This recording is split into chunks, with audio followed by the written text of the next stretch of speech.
السلام عليكم ورحمة الله. একটা হরিণ লাগবে কিছু বক্স তো বন্ধ তো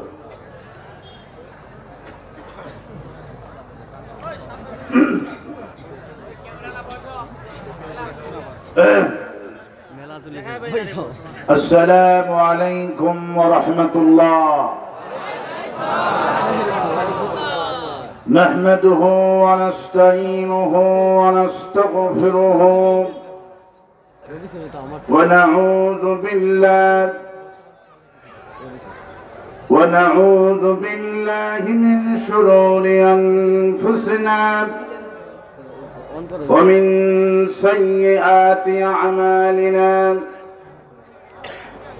من يهد الله فلا مضل له ومن يضلله فلا هادي له.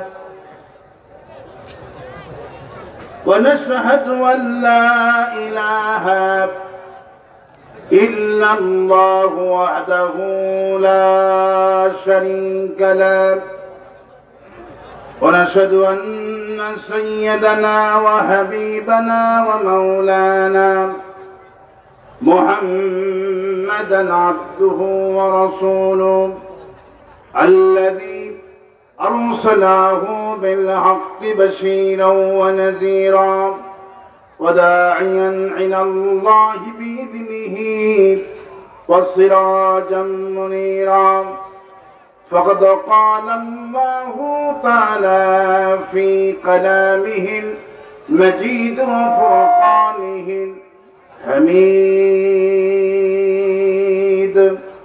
أعوذ بالله من الشيطان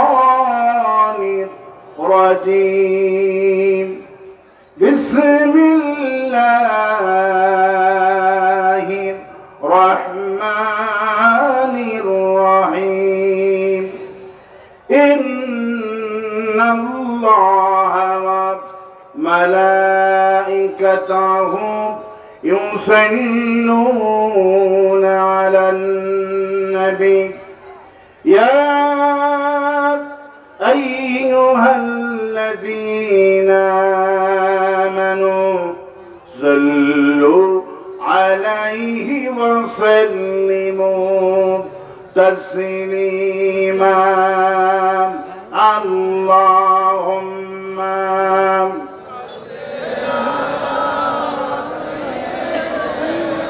একজন মুসলমান দাঁড়িয়ে থাকবেন না। রাসূলের প্রতি দরুদের সময় কেউ দাঁড়িয়ে থাকবেন না।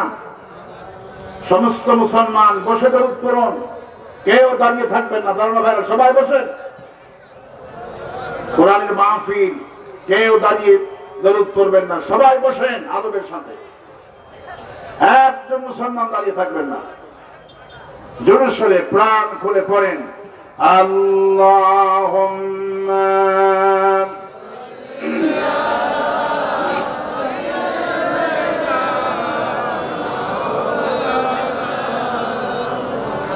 وعلى آل سيدنا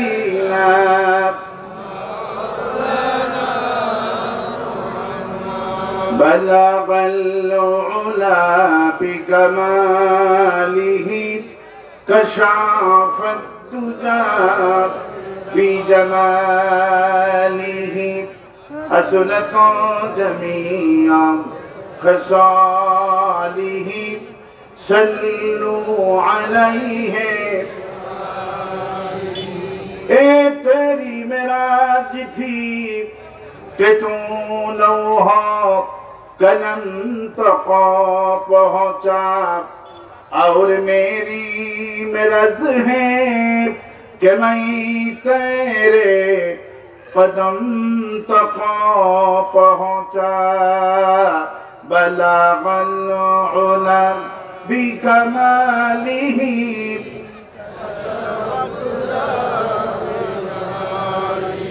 حسنت جميع خصاله صلوا عليه.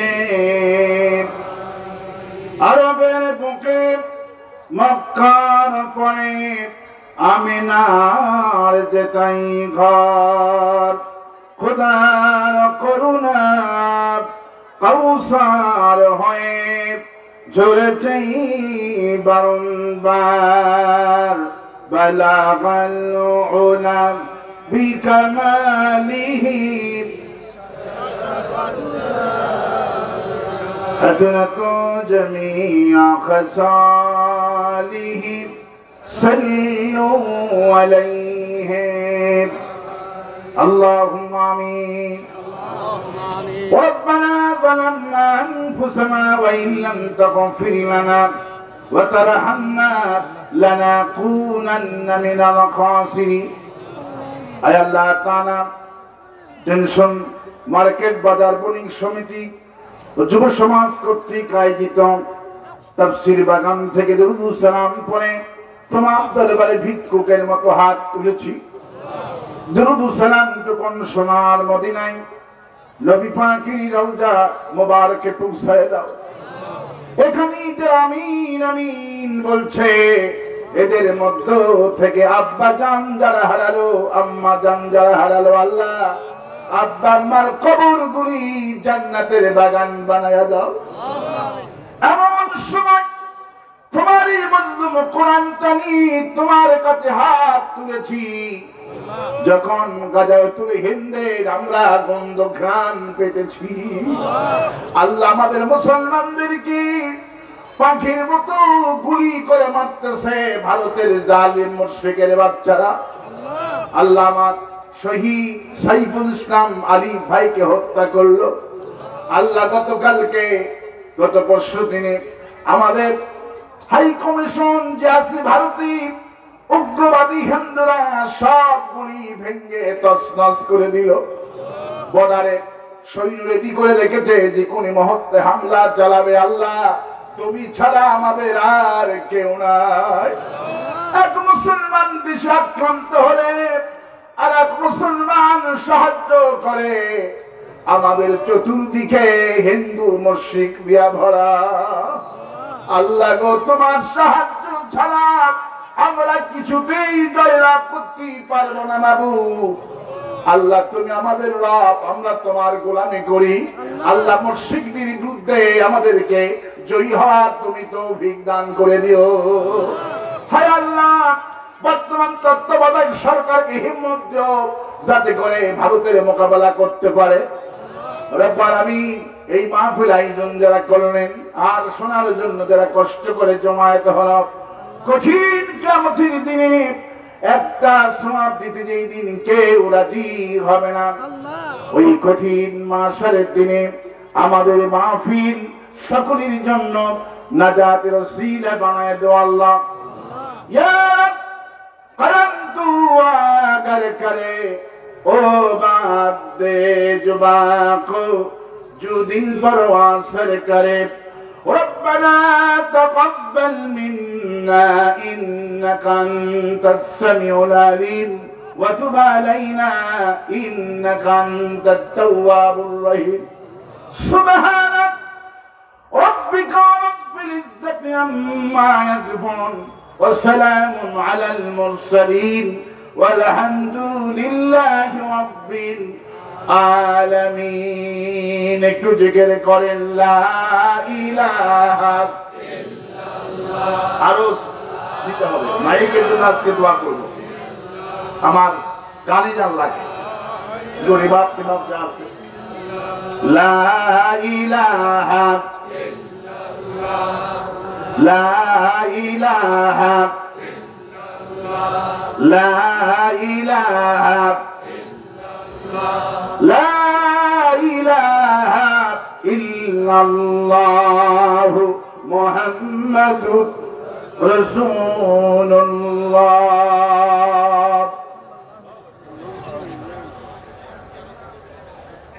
আজকের মাহফিলের সম্মানিত সভাপতি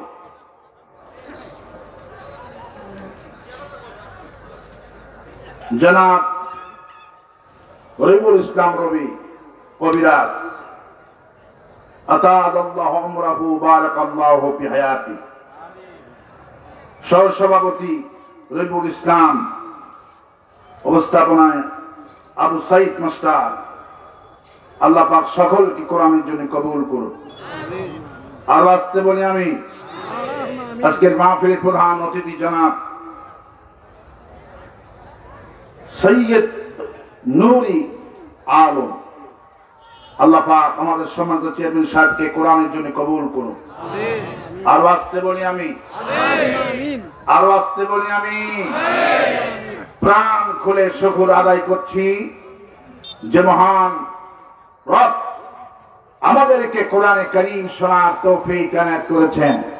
সেই মহান প্রভুর দরবারে লাখো কোটি শুকর আদায় করছি।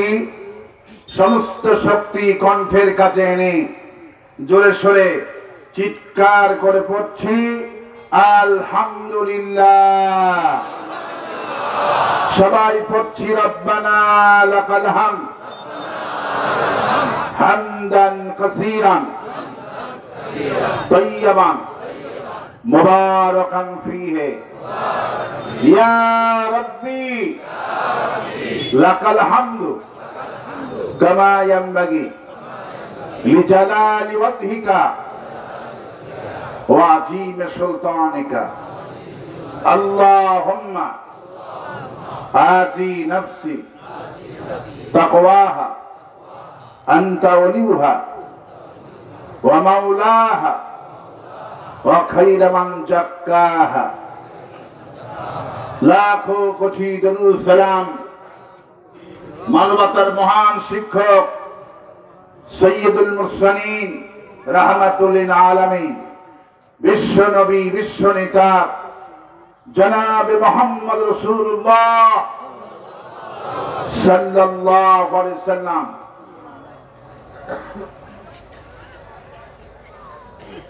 আমরা মহান রবের দরবারে শুকর আদায় করে নিলাম, যিনি স্বাধীনতার পরে আমাদেরকে অনুমতি ছাড়াই তাফসীর মাহফিল করতে পেরেছি। আলহামদুলিল্লাহ করছি আলহামদুলিল্লাহ। ওনারা আমাদেরকে 16 বছর গালিগালাজ করেছে, আমরা 16 সেকেন্ডও গালিগালাজ করব না। তাফসীর মাহফিল তো নয়, আমরা আমাদের দিন ভাইয়ের জন্য প্রাণ ভরে দোয়া করব মাহফিল থেকে, যাতে করে আমার ভাইদেরকে আল্লাহ পাক কোরআনে কারীমের কর্মী বানায় দেয়। গালি দিলে তো আর আমাদের কর্মী হবে না, আমাদের কাছে আসবেও না, মিশবেও না। এই জন্য আমরা আজকে কোরআন বুঝাবো। কি বুঝাবো? কোরআন বুঝানোর জন্য এসেছি। আওয়ামী লীগের ভাইরা মনে মনে ভাবছেন যে 5ই আগস্টের পর থেকে যে হুজুরি আসে সেই হুজুরি শুধু ঝুটতেছে, ঠিক কিনা বলে? তা আজকে আমি আপনাদেরকে মোটেই গালিগালাজ করব না বলে অঙ্গীকার বদ্ধ হলাম। আমি মোটেই গালিগালাজ দিব না। কোরআনে কারীমের আলোচনার প্রসঙ্গে যদি দুই একটা দৃষ্টান্ত আসে, সেটা আপনাদের উপযুক্ত যদি যুক্তি দিতে পারি আপনারা মেনে নেবেন ইনশাআল্লাহ। মন গড়া কথা, ব্যক্তিগত কোনো আক্রোশ আমাদের নাই। সুবহানাল্লাহ। আমি শুরুতেই বললাম 16 বছর গালি দিয়েছেন আমাদের মঞ্চে দাঁড়িয়ে। আমাদের কলিজার টুকরা নেতা শহীদ আল্লামা সাইদি হুজুরকে যখন ধর্ষণকারী বলে গালি দিয়েছে, তখন সবর এখতিয়ার করেছিলাম, আল্লাহর কাছে বলেছিলাম, রব এই পবিত্র তাফসীর মাহফিলে মঞ্চে যারা অপবিত্র বানাচ্ছে এদের থেকে জাতিকে মুক্ত দান করো। আমরা ওদের মতো এই পবিত্র তাফসীর মাহফিলকে অপবিত্র বানাতে চাই না। তাফসীরে মাহফিল তাফসীর হবে, রাজনৈতিক মঞ্চ এখানে বানাবো না। এটা তাফসীরে মাহফিল, রাজনৈতিক মঞ্চ এটা হবে না, এটা হবে কোরআনের মাহফিল। আমি একদম আমার বন্ধুদেরকে বলছি, আমি কখনোই গালিগালাজ যে বক্তারা করে ওদের এলিম কালাম কম, ওই গালিটাই হলো পুঁজি, ঠিক কিনা বলে? মাহফিলে যে বক্তারা আসে গালিগালাজ করে না, লাস্ট থেকে ফার্স্ট থেকে লাস্ট পর্যন্ত শুধু গালির উপর থাকে। ভাই, জবাব আল্লাহর কাছে বক্তাকেও দিতে হবে, ঠিক কিনা বলে? লোকেরা আসে কোরআন শুনতে, আর আপনি কোরআনের মাইক পেয়ে ইন টোটালি জাতিকে কিছু দিতে পারলেন না, শুধু রাজনীতি করে গেলেন। না, এটার নাম তাফসীর নয়। তাফসীর শুনে ওরা কোরআনের কর্মী হবে, ঠিক কিনা বলে? আমাদের টার্গেট, আমাদের মিশন এবং ভিশন হচ্ছে যারা কোরআনে কারীম বোঝে না আমরা তাদেরকে কোরআন বুঝাবো। সুবহানাল্লাহ। আজকে এই মাহফিলের উদ্দেশ্য কি বলে? মানুষকে কোরআন বোঝানো। এখানে যদি কোরআন বোঝানো বাদ দিয়া যদি মানুষকে গালি দিই, ও কিন্তু আমার দল মোটেও করবে না, ঠিক কিনা বলে? এই জন্যই বক্তাদের বলবো গালির খোরাক বানাইন না। কোরআনে কারীম পড়াশোনা করে এসে তাফসীর মাহফিলে ইমামদের বলবো জুমার দিনে শুধু রাজনীতি আলোচনা করবেন না। আমার মসজিদে আমি জীবনেও কোনোদিন বলিনি আওয়ামী লীগদেরকে জামাত ইসলামী করতে হবে, একদিনও বলিনি। গত সপ্তাহে ৩৯ জন আওয়ামী লীগের সদস্য আমার হাতে বায়াত গ্রহণ করেছে। আমি কোনোদিন বলিনি জামাত ইসলামী করতে হবে, কোনোদিন এক কথাই বলি নাই। আমি শুধু তাফসীর করেছি, ওরা শুনে সিদ্ধান্ত নিয়েছে খাঁটি দল। আল্লাহ আল্লাহ বলে। কোরআন শুনতে এসেছি, কি শুনতে এসেছি? কোরআন শুনতে আসতে পেরে কারা কারা খুশি নাই হাত তুলে দেখান।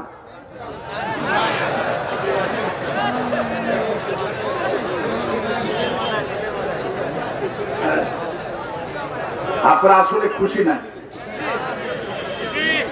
কি খুশি নাই? খুশি নাই তো হাত দিয়ে উঠলে কোন চোখের টেলা হয়ে গেছে। আচ্ছা, অসুবিধা হবে না। আল্লাহ পাক, আল্লাহ রাব্বুল আলামিন ওইটা গ্রহণ করবেন না, আল্লাহ গ্রহণ করবেন অন্তরেরটা। আল্লাহ কোনটা গ্রহণ করবেন? বাহিরের জিনিস দেখে আল্লাহ পাক মোটেই বিচার করবেন না। যদি বাহিরের সুন্নত শুধু দেখে যদি বিচার হয়, তাহলে পৃথিবীর অধিকাংশ মানুষ জান্নাতে চলে যাবে। আর আমার দেশের রবি ঠাকুর তো সবার আগে চান্স নিয়ে যাবে। রবি ঠাকুরকে দেখলে মনে হবে জামাত ইসলামের আমি 3 সিলা দিয়ে আইছে, ঠিক কিনা বলে? পা থেকে শুরু করে মাথা পর্যন্ত সুন্নতের কোনো ঘাটতি আছে? ঘাটতি আছে, কিন্তু মূলত মাল নাই। কি নাই? মাল নাই। মাল হলো ঈমান। মালের নাম কি? আপনার অনেক সৈন্য, এই টুপিগুলি সৈন্য, এই দাড়িগুলি সৈন্য, জুব্বাগুলি সৈন্য। যেমন আপনার যদি সৈন্য সৈন্য করে গোটা ময়দান লেখে, সৈন্যর কোনো দাম আছে? যদি একটা 1 লিখতে পারে, তারপরে সৈন্যটা দিতে পারে, মান আছে না নাই? আর একটা সৈন্য, মান আছে না নাই? যত সৈন্য লাগাবেন তখন 1-এর মানটা বৃদ্ধি হতে থাকবে। 1 ছাড়া সৈন্যর কোনো মূল্য নাই। 1-এর নাম হলো ঈমান। 1-এর নাম কি? এই জন্য আল্লাহ রাব্বুল আলামিন তিনি বলছেন, ইন্না আকরামাকুম ইনদাল্লাহি আতকাকুম। বান্দারা আমার কাছে দাড়ি দিয়ে, আমার কাছে টুপি দিয়ে, জুব্বা দিয়ে আমার কাছে মর্যাদাবান হওয়া যাবে না। আমার কাছে মর্যাদাবান হওয়া যাবে যে ব্যক্তি কলিজার মধ্যে আমারে ভয় করে চলবে, ওই ব্যক্তির দাম আমার কাছে 1000 কোটি গুণ বেশি হয়ে যায়। যে ব্যক্তি আমাকে ভয় করে চলবে, ওই ব্যক্তির মধ্যে শুধু আমি দুনিয়াতে রাখবো না, ওই ব্যক্তির মর্যাদা আরশে আজিম পর্যন্ত পৌঁছে দিব। বিলালকে কেউ চিনত না। বিলালের চেহারা ছিল কুৎসিত কালো, নাকটা ছিল বাঁকা, চেহারাটা ছিল কুৎসিত, কানটা ছিল বাঁকা, নাকটা ছিল বাঁকা, কণ্ঠটা ছিল খারাপ, সাইজে ছিল ছোট। কিন্তু এই বিলালকে আল্লাহ রাব্বুল আলামিন আরশে আজিম পর্যন্ত পৌঁছে দিলেন। রাসূলুল্লাহ মিরাজ থেকে ফিরে এসে বিলালকে বলল, বিলাল তুমি কি আমল করো আমারে শোনাও। বিলাল বলল, হুজুর আমি তো কোনো আমল করি না, আমি শুধু আপনাকেই অনুসরণ করি। আপনি আমার নেতা, কোরআন আমার সংবিধান, আল্লাহ আমার রব। হুজুর বলল, বিলাল তুমি আমাকে অনুসরণ করার কারণে তুমি আমাকে অনুসরণ করার কারণে আল্লাহ রাব্বুল আলামিন তোমাকে এমন সম্মান দিয়েছে, শুধু এই দুনিয়াতে নয়, সিদরাতুল মুনতাহায় যখন জিবরাইল আমিন আমাকে ছেড়ে চলে গেল, আমাকে তখন ভয় লাগলো, রব রব চলে আসলো। ওই মহাশূন্যের ভেতরে আল্লাহ রাব্বুল আলামিন তোমার কণ্ঠটা আমার কানে শোনায়া দিল। শুধু দুনিয়ায় নয়, তোমার কণ্ঠটা আরশাজি পর্যন্ত আল্লাহ শোনায় দিয়েছে। নবীর চাচাগুলি জাহান্নামে গেলে, আর বিলাল রাদিয়াল্লাহু তাআলা আনহু রাসূল কারীম সাল্লাল্লাহু আলাইহি ওয়াসাল্লামকে অনুসরণ করার কারণে, কোরআনে কারীমের কর্মী হওয়ার কারণে বিলালের মর্যাদা আরশাজির পর্যন্ত পৌঁছে গেছে। সুতরাং এবার হাত উঁচু করে ওই সমস্ত মুসলমান তারাই তুলতে পারবেন যারা মাহফিলে আসতে পেরে খুশি আছেন। দুহাত তুলে আল্লাহরে দেখায় দেন। একজন স্লোগান ধরেন,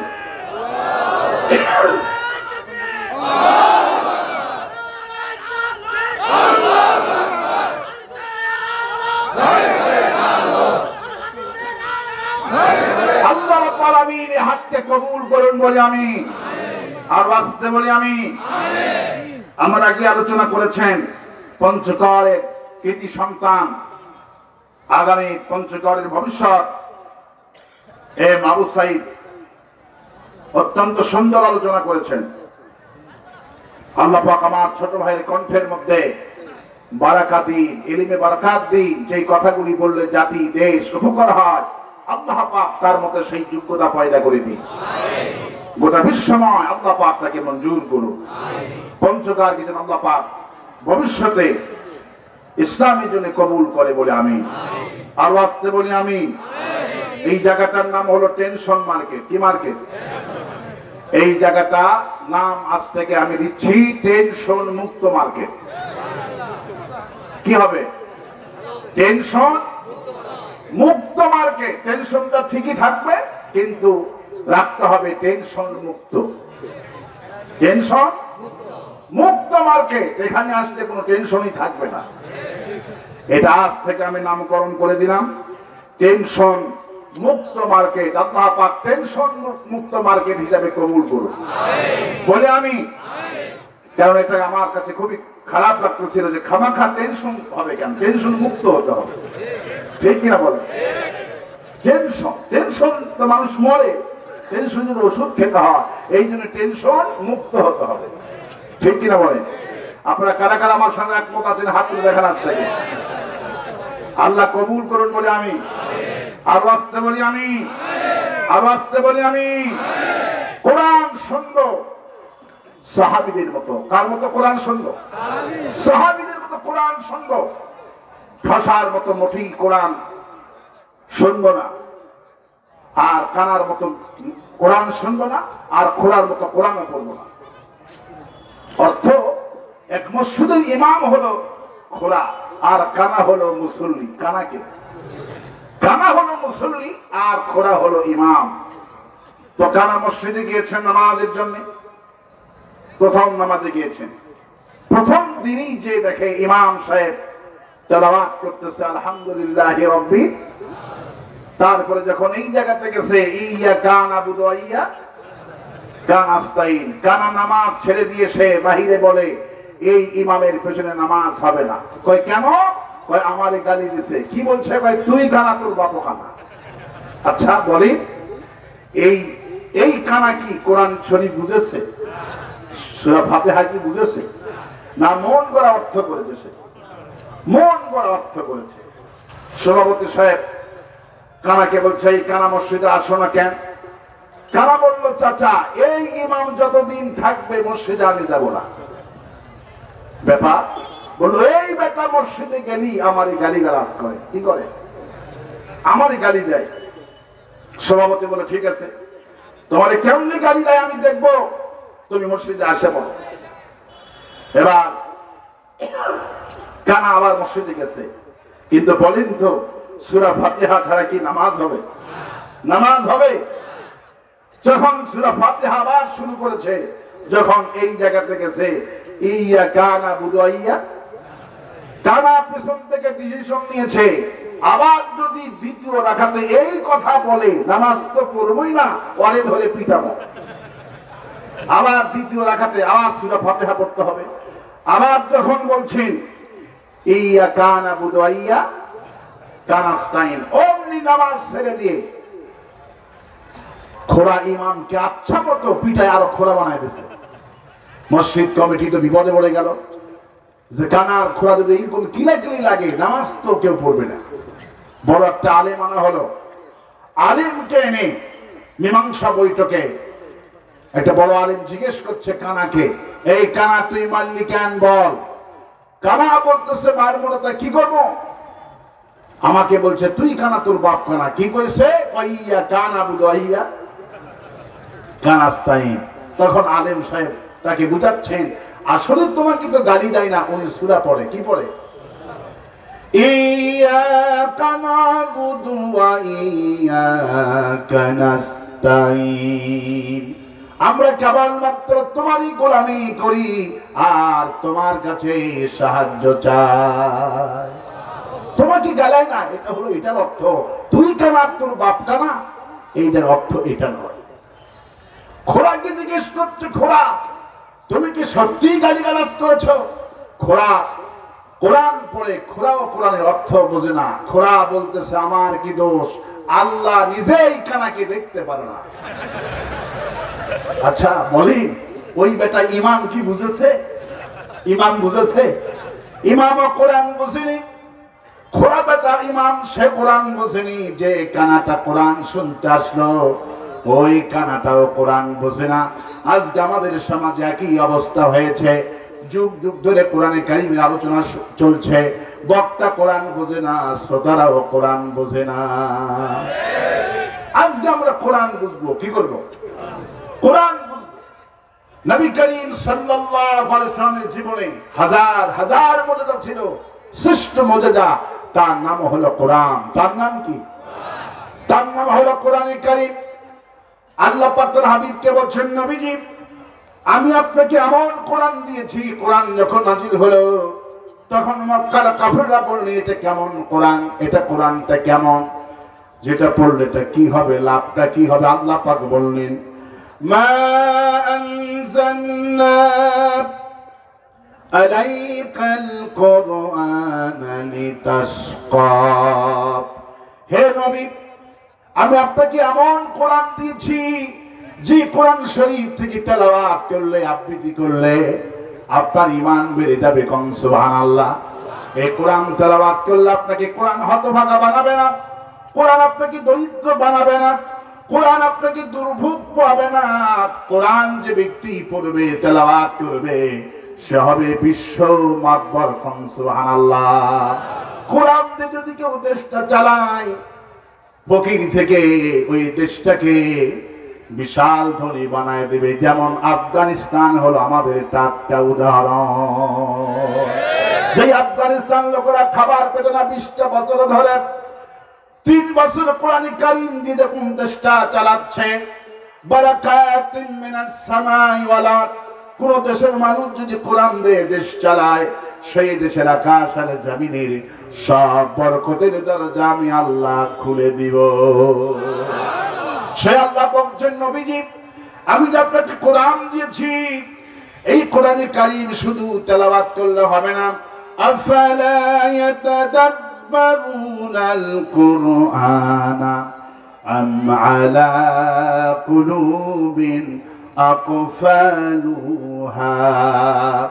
আমি যে কোরআন আপনাকে দিলাম, এই কোরআন নিয়ে গবেষণা করতে হবে, চিন্তা করতে হবে। কোরআন শুধু খতম করলে হবে না। আজ আমার দেশে যে আমরা পেছনে যে পড়ে আছি, মাদ্রাসার হুজুরগুলিতে ভিক্ষা করে, ছাত্রগুলিতে ভিক্ষা করে টাকার জন্য। কারণ কি? এই কোরআন নিয়ে গবেষণা নাই। কোরআন নিয়ে গবেষণা করেছে আমেরিকা। কারা গবেষণা করেছে? আমেরিকা কোরআন নিয়ে গবেষণা করেছে বলে আমেরিকা গোটা বিশ্বের নেতা। আল্লাহু আকবার। আমেরিকাতে বিশ্ব মাতবর হয়েছে, এটা তো এমনি এমনি হয়নি। আজকে যারা সভাপতি হয়েছে, আমি যে বক্তা হয়েছি, এটা কি এমনি এমনি হয়েছি না যোগ্যতা আছে বলে এখানে আনা হয়েছে? আমেরিকাতে গোটা বিশ্ব মাতবার। এটার পেছনে কারণ হলো আমরা করি কোরআন খতম, আর আল্লাহ বলছেন আফালা ইয়াতাদাব্বারুনাল কুরআনা আম আলা কুলুবিন আকফালুহা। হে নবী, আমি যে কোরআন নাজিল করলাম তোমার প্রতি, এই কোরআন শুধু খতমের জন্য পাঠাই নাই, কোরআন নিয়ে গবেষণা করো। রাসূল বলছেন কোরআন যদি কোনো মাহফিলে কোন শ্রোতা, কোন বক্তা, কোন মসজিদের ইমাম যদি কোন শ্রোতাদেরকে নিয়ে 1 মিনিট কোরআন গবেষণা করে, কিয়ামত পর্যন্ত সেজদা দিলে যেই লাভ, 1 মিনিট কোরআন গবেষণা করলে সেই সওয়াব আল্লাহ আমলনামায় দিয়ে দিবে। 1 মিনিট যদি কোরআন গবেষণা করা হয়, কিয়ামত পর্যন্ত সেজদা দিলে যেই সওয়াব, 1 মিনিট কোরআন গবেষণা করলে সেই সওয়াব আল্লাহ দান করবে। গত বছরে নাসার বিজ্ঞানী 3 জন বিজ্ঞানী শুধু একটি মাত্র আয়াতে কারিমাকে গবেষণা করে 3 জন বিজ্ঞানী কালেমা পড়ে মুসলমান হয়ে গেছে। এই আয়াতে কারিমা তাদের গবেষণা করেছে। গবেষণা দেখেন তারা কত উন্নত, আমেরিকার গবেষণাগার কত উন্নত, ওরা কোরআন গবেষণা করছে। আমার দেশে তো কোরআন গবেষণা নাই। ঢাকাতে আছে কোরআন রিসার্চ সেন্টার, বছরে 3-4 বার আমি সেখানকার গবেষক হিসাবে আছি। আহারে, কোরআনকে নিয়ে গবেষণা তারা চালায়। আপনি একদিন ক্লাস করলে আপনার মাথার ঘিউটা উল্টা দিকে ঘুরবে। সুবহানাল্লাহ। কোরআন তো গবেষণা আমরা করি না, আমরা শুধু সমানে কোরআন খতম করতেছি। কোরআন খতমের মধ্যে কোনো ফজিলত নাই। আল্লাহ বলছেন কোরআন নিয়ে গবেষণা করো। আল্লাহু আকবার বলে। কোরআন নিয়ে যারা গবেষণা করে তারা হয় বিশ্ব মাতবার। গুগল অফিস, গুগল চিনেন না আপনারা সবাই? গুগলে যে সার্চ দিয়ে পোলা পান, গুগল অফিসটা হলো বাংলাদেশের 3 গুণ বড়। তাও সুবহানাল্লাহ বলেন না? গুগল অফিসটা হলো আমেরিকার বাংলাদেশের 3 গুণ বড়। আপনি যে ফোনে কথা বলছেন মোবাইলে, মিনহাটনে তাদের মোবাইল সেন্টার আমেরিকার, সেই মিনহাটনে চলে যায়। এখান থেকে ফোন করলে মিনহাটনে ধাক্কা লাগে, সেখান থেকে আবার আপনার আরেক ভাইয়ের কাছে চলে আসে, সরাসরি কল মিনহাটনে চলে যায়। গোটা বিশ্ব কন্ট্রোল করছে মোবাইল সেন্টার, গুগল, তারপরে ইউটিউব, ওয়েবসাইট যত আছে। ওবায়দুল কাদের সাহেব যখন আর প্রধানমন্ত্রী যখন বলেছিল যে আমরা আমেরিকাকে কোনো পাত্তাই দিব না, ওদের কোনো টাইম আমাদের কাছে নাই, মনে আছে না আপনাদের? আমি তখন ওবায়দুল কাদের বাড়িতে আমার মাহফিল, ওনার ছোট ভাই যেটা পৌর মেয়র, উনি আমার পাশে বসা। আমি তখন এই আলোচনা যখন আমি করলাম, তখন আমি বললাম যে দেখি আমার দেশের মন্ত্রীগুলি না বুঝেই খামাখা আমেরিকার বিপক্ষে কথা বলছে। আমেরিকায় কি আছে, ওদের কাছে না গেলে সমস্যাটা কোথায়? আমি তখন বললাম যে প্রধানমন্ত্রী কোন গাড়িতে চলে যায়, কয়টায় বের হয়, কোন রাস্তা, কত নম্বর। আমেরিকা যারা মুরব্বীরা বুঝবেন না, যারা মোবাইল চালায়, আপনি ঢাকা থেকে একটা লোক বক্তা সার্চ দিবে যে আমি টেনশন মার্কেটে যাব, টেনশন মার্কেটের কত কিলো, কত রাস্তা, কত কত রাস্তার মধ্যে কতগুলো পেট্রোল পাম্প আছে, কতগুলি বাজার আছে, সমস্ত কিছু ম্যাপ আমেরিকা থেকেই দিয়েছে। আল্লাহু আকবার। গোটা বিশ্ব এদের জালে বন্দী আছে আমেরিকা, গোটা বিশ্ব এদের ম্যাপে বন্দী।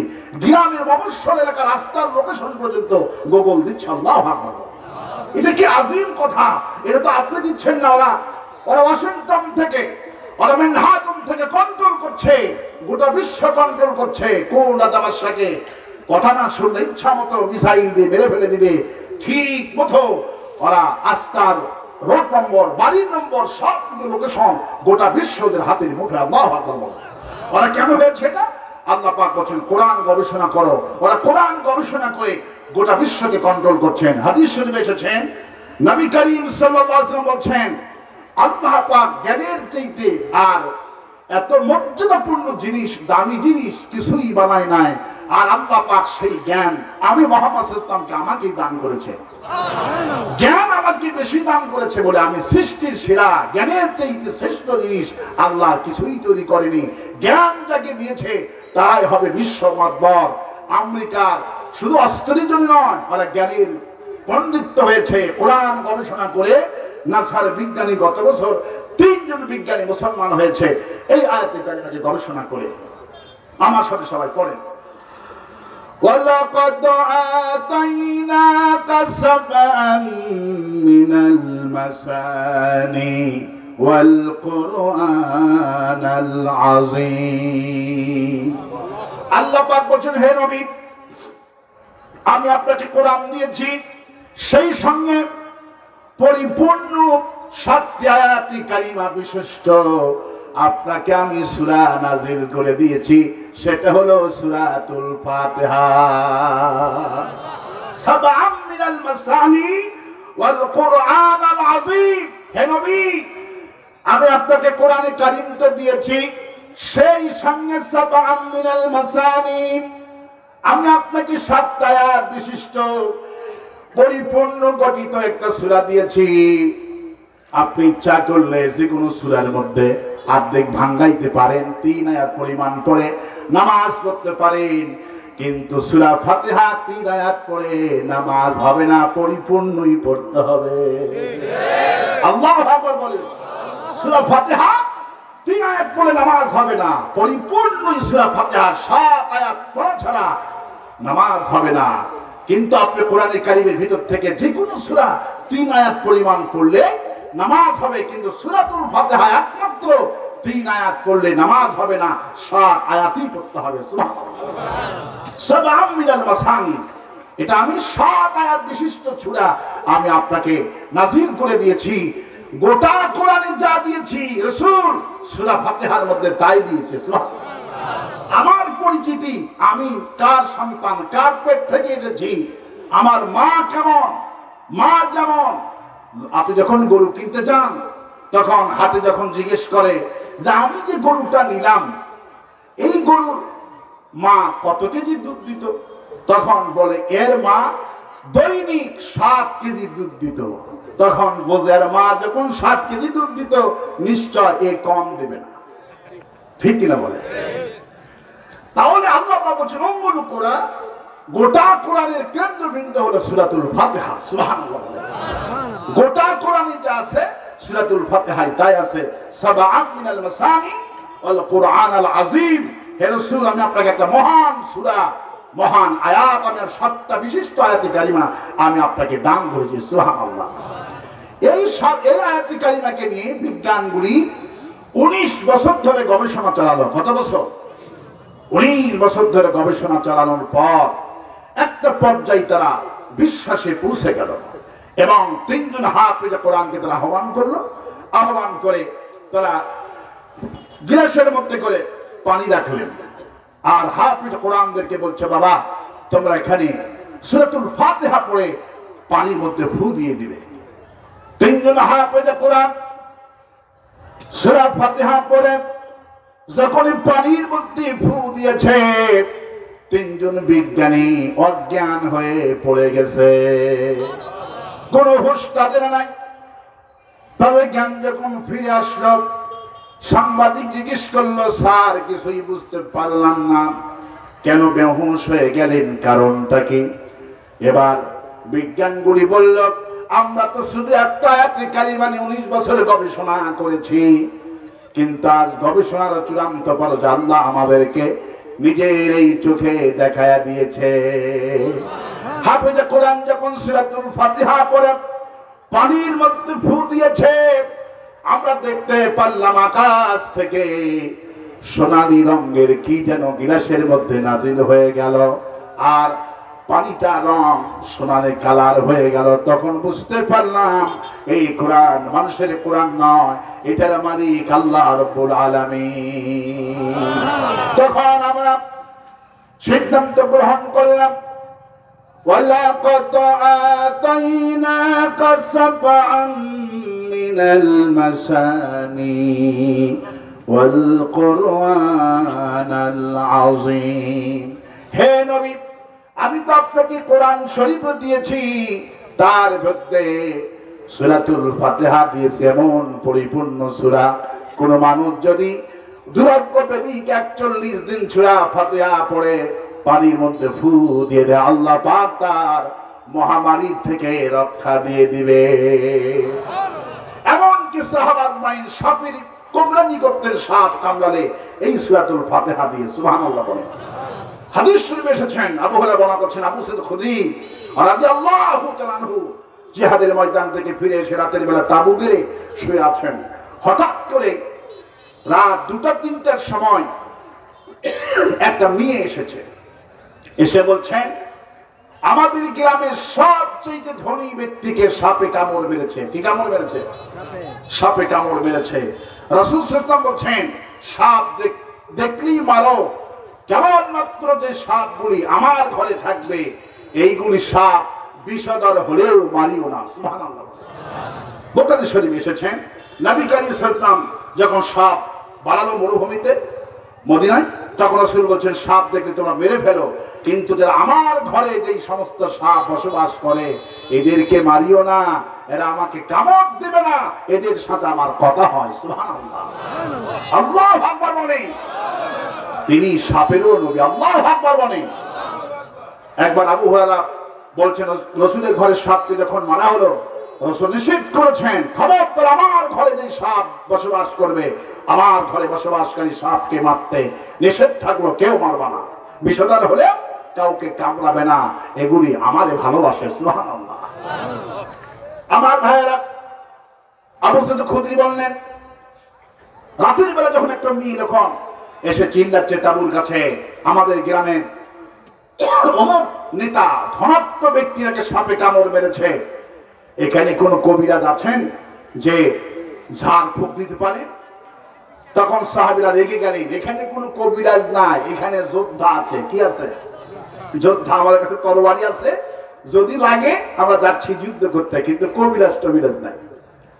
এই কথা শেষ হতে না হতে আবু সাঈদ খুদরি রাদিয়াল্লাহু তাআলা আনহু তিনি বললেন আমি কিছু ঝাড় ফুঁক জানি। সুবহানাল্লাহ। সাহাবীরা টিটকারি করলেন, তুমি আবার ঝাড় ফুঁক শিখলে কবে? যাও। মহিলার সঙ্গে চলে গেলেন। চলে যাওয়ার পর নেতাজি হাতে বাদুন দিয়েছে, পায়ে বাদুন দিয়েছে, বিশেষ যন্ত্রণায় ছটফট করছে। আবু সাঈদ খুদরি রাদিয়াল্লাহু তাআলা আনহু নেতাজির কপালে শুধুমাত্র একমাত্র কোরআনে কারীম তেলাওয়াত করে তার কপালে একটা ফু দিয়েছে। অমনি নেতাজি হাতের বাঁধনটা খুলে দিলেন, পায়ের বাঁধনটা খুলে দিলেন। রাতের বেলায় নেতাজি খুশি হয়ে 30টা ছাগল, 30 কেজি খেজুর, 30 কেজি আটা তারকে হাদিয়ে দিয়ে, কৃষক দিয়ে, শ্রমিক দিয়ে তার তাঁবু পর্যন্ত পৌঁছে দিলেন। রাসূল কারীম সাল্লাল্লাহু আলাইহি সাল্লাম ফজরের নামাজের সালাম ফিরানোর পর একজন সাহাবীকে বললেন দৌড় দাও। ইয়া রাসূলুল্লাহ কোথায় দৌড় দেব? হুজুর বললেন চলে যাও ওই তাঁবুতে, যেই তাঁবুতে আবু সাঈদ খুদরি রাদিয়াল্লাহু আনহু শুয়ে আছেন। যে বলবা রাতের বেলায় যে আপনি কবিরা জিগির করে 30টা ছাগল পেয়েছেন, 30 কেজি খেজুর পেয়েছেন, আটা পেয়েছেন, রাসূল বলেছেন এগুলি রাসূলের নামে যেন 1 ভাগ রাখা হয়। একটু পরে বিশ্বনবী চলে আসলেন।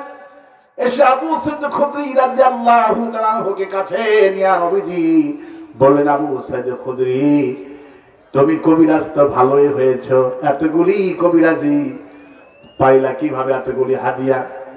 তখন তিনি বললেন, ইয়া রাসূলুল্লাহ আপনি তো বলেছেন আল্লাহ পাক এমন একটু সূরা দিয়েছেন, ওয়ালাকাদ আতাইনাকা সাবআম মিনাল মাসানি ওয়াল কুরআনাল আযীম। হে নবী আমি আপনাকে কোরআন তো দিলাম আর পরিপূর্ণ সূরা ফাতিহা দিলাম, এটা মহা শিফা। আমি আপনার কথা মতো ওই নেতার কপালে শুধুমাত্র একমাত্র সূরা ফাতিহা পড়ে কপালে ফু দিয়েছি, অমনি নেতার 20 গুলি আল্লাহ ভালো বানায় দিয়েছে। আল্লাহ পাক অন্যত্র বলে ওয়ানুনাজ্জিলু মিনাল কুরআনি মা হুয়া শিফাউ ওয়া রাহমাতুল লিল মুমিনিন ওয়ালা ইয়াজিদুল যালিমিনা ইল্লা খাসারা। এই কোরআন কারীমকে আমি আল্লাহ মুমিনদের জন্য সুদ বানালাম। মুমিনগুলি সবার আগে কোরআন তেলাওয়াত করবে।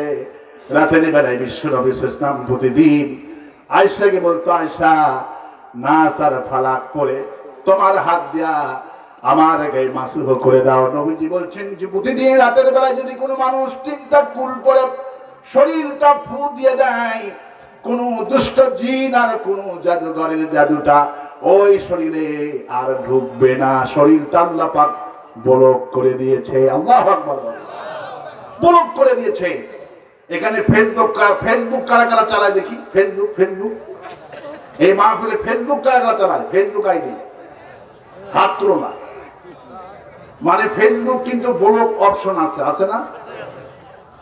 ইচ্ছা করলে কমিউনিটি গাইড আমেরিকার বিরুদ্ধে যদি কোনো কথা যায় ওখান থেকে কিন্তু ব্লক মেরে দিবে, ঠিক কিনা? মোবাইলটা কিন্তু ডিজিটাল করে দেবে, আর চালাতে পারবে না। তাহলে সামান্য মানুষের যদি এই বুদ্ধি হয়, কোথায় আমেরিকা এক একটা ফেসবুকের সাথে এক একটা রোবট সেট করা আছে, এক একটা চ্যানেলের সাথে এক একটা রোবট সেট করা আছে, অটোমেটিক স্ট্রাইক করে যায়। সুবহানাল্লাহ বলে। সামান্য আপনি একটি তাদের গাইডলাইন অমান্য করেছেন, ওদের গাইডলাইন রক্ত লেখা যাবে না, খুন লেখা যাবে না, আমেরিকা বলছে। ওরা কত মেধাবী দেখেন, ওরা গবেষণা করে কি আবিষ্কার করলো, ছোট্ট একটা অ্যাপসের মধ্যে গোটা পৃথিবীর মানুষের ছবি শুদ্ধ একটা অ্যাপসের মধ্যে। আল্লাহু আকবার। ওমা উতীতুম মিনাল ইলমি ইল্লা কলিলা। আর মানুষকে সামান্যতম জ্ঞান দিলাম। এই সামান্যতম জ্ঞান দিয়ে ছোট্ট একটা ফেসবুক, এই অ্যাপসের মধ্যে গোটা পৃথিবীর মানুষ একটার সঙ্গে সংযুক্ত। সুবহানাল্লাহ বলে। একজনের ফলোয়ার দেখলাম ৩৪ মিলিয়ন। সুবহানাল্লাহ। আমার দেশের মিজুর রহমান আজহারি ফলোয়ার হলো সবচেয়ে বেশি, প্রায় ৭ মিলিয়ন। কত মিলিয়ন? ৭ মিলিয়ন। গোটা পৃথিবীর মানুষ একটা ফেসবুকের সাথে আপনার ছবি সহ বন্ধু হয়ে গেল।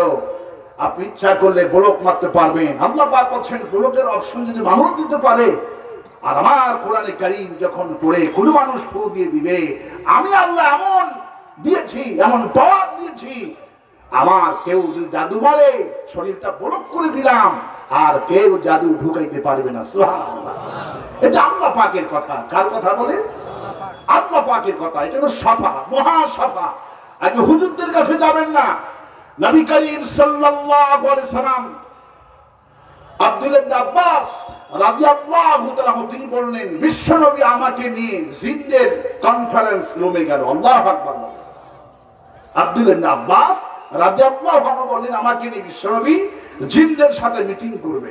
তো রাসূল সাল্লাল্লাহু আলাইহি ওয়াসাল্লাম আমাকে 4টি লোহাতে ফু দিয়ে দিল। আর বলছে আবু আব্দুল্লাহ ইবনে আব্বাস রাসূলের আপন চাচাতো ভাই। আল্লাহু আকবার। আল্লাহ পাক যাকে কবুল করে, আল্লাহ পাক যাকে চান, যাকে কোরআনের ইলম যাকে দান করে, আল্লাহ পাক তাকে জিবরাইল আমিন কই চোখ দেখতে পারে। সুবহানাল্লাহ। রাসূল কারীম সাল্লাল্লাহু আলাইহি ওয়াসাল্লাম বসে আছেন, জিবরাইল আমিন কোরআনের কারীম নিয়ে এসেছেন। হঠাৎ করে বিশ্বনবীর চাচা আব্বাস রাদিয়াল্লাহু তাআলা আনহু তিনি ডাকাডাকি করতেছে, মুহাম্মদ সাল্লাল্লাহু আলাইহি ওয়াসাল্লাম, বাবা তুমি কোথায়? ছোট্ট 10 বছরের বালক আব্দুল্লাহ, আব্বাসের ছেলে হলো আব্দুল্লাহ, এই জন্য বলা হয় আব্দুল্লাহ ইবনে আব্বাস রাদিয়াল্লাহু আনহু রাইসুল তাসরিফ, রাসূলুল্লাহর আপন চাচাতো ভাই। ছোট্ট আব্দুল্লাহ বাবাকে এইরকম করে বলছে, আব্বু চুপ থাকেন, ওই যে জিবরাইল আমিন আমার ভাইয়ের সামনে বসে আছে, আপনি দেখতে পাচ্ছেন না? জিবরাইল আমিন যখন 10 মিনিট পর চলে গেল, রাসূল কারীম সাল্লাল্লাহু আলাইহি সাল্লাম চাচাকে ডাকলেন, ডেকে বললেন, চাচা আপনি আমাকে ডাকাডাকি করলেন কেন? আপনি কি দেখতে পান নাই আমার সামনে জিবরাইল আমিন বসা আছে? চাচা আব্বাস জবাব দিলেন, ভাতিজা যদি আমি দেখতে পেতাম তাহলে আমি কি তোমাকে ডাকতাম নাকি, ডাকাডাকি করতাম নাকি? ছোট্ট ছেলে আব্দুল্লাহ বলল, আব্বা আমি তো ঠিকই দেখতে পেলাম, আপনি কেন দেখতে পাইলেন না?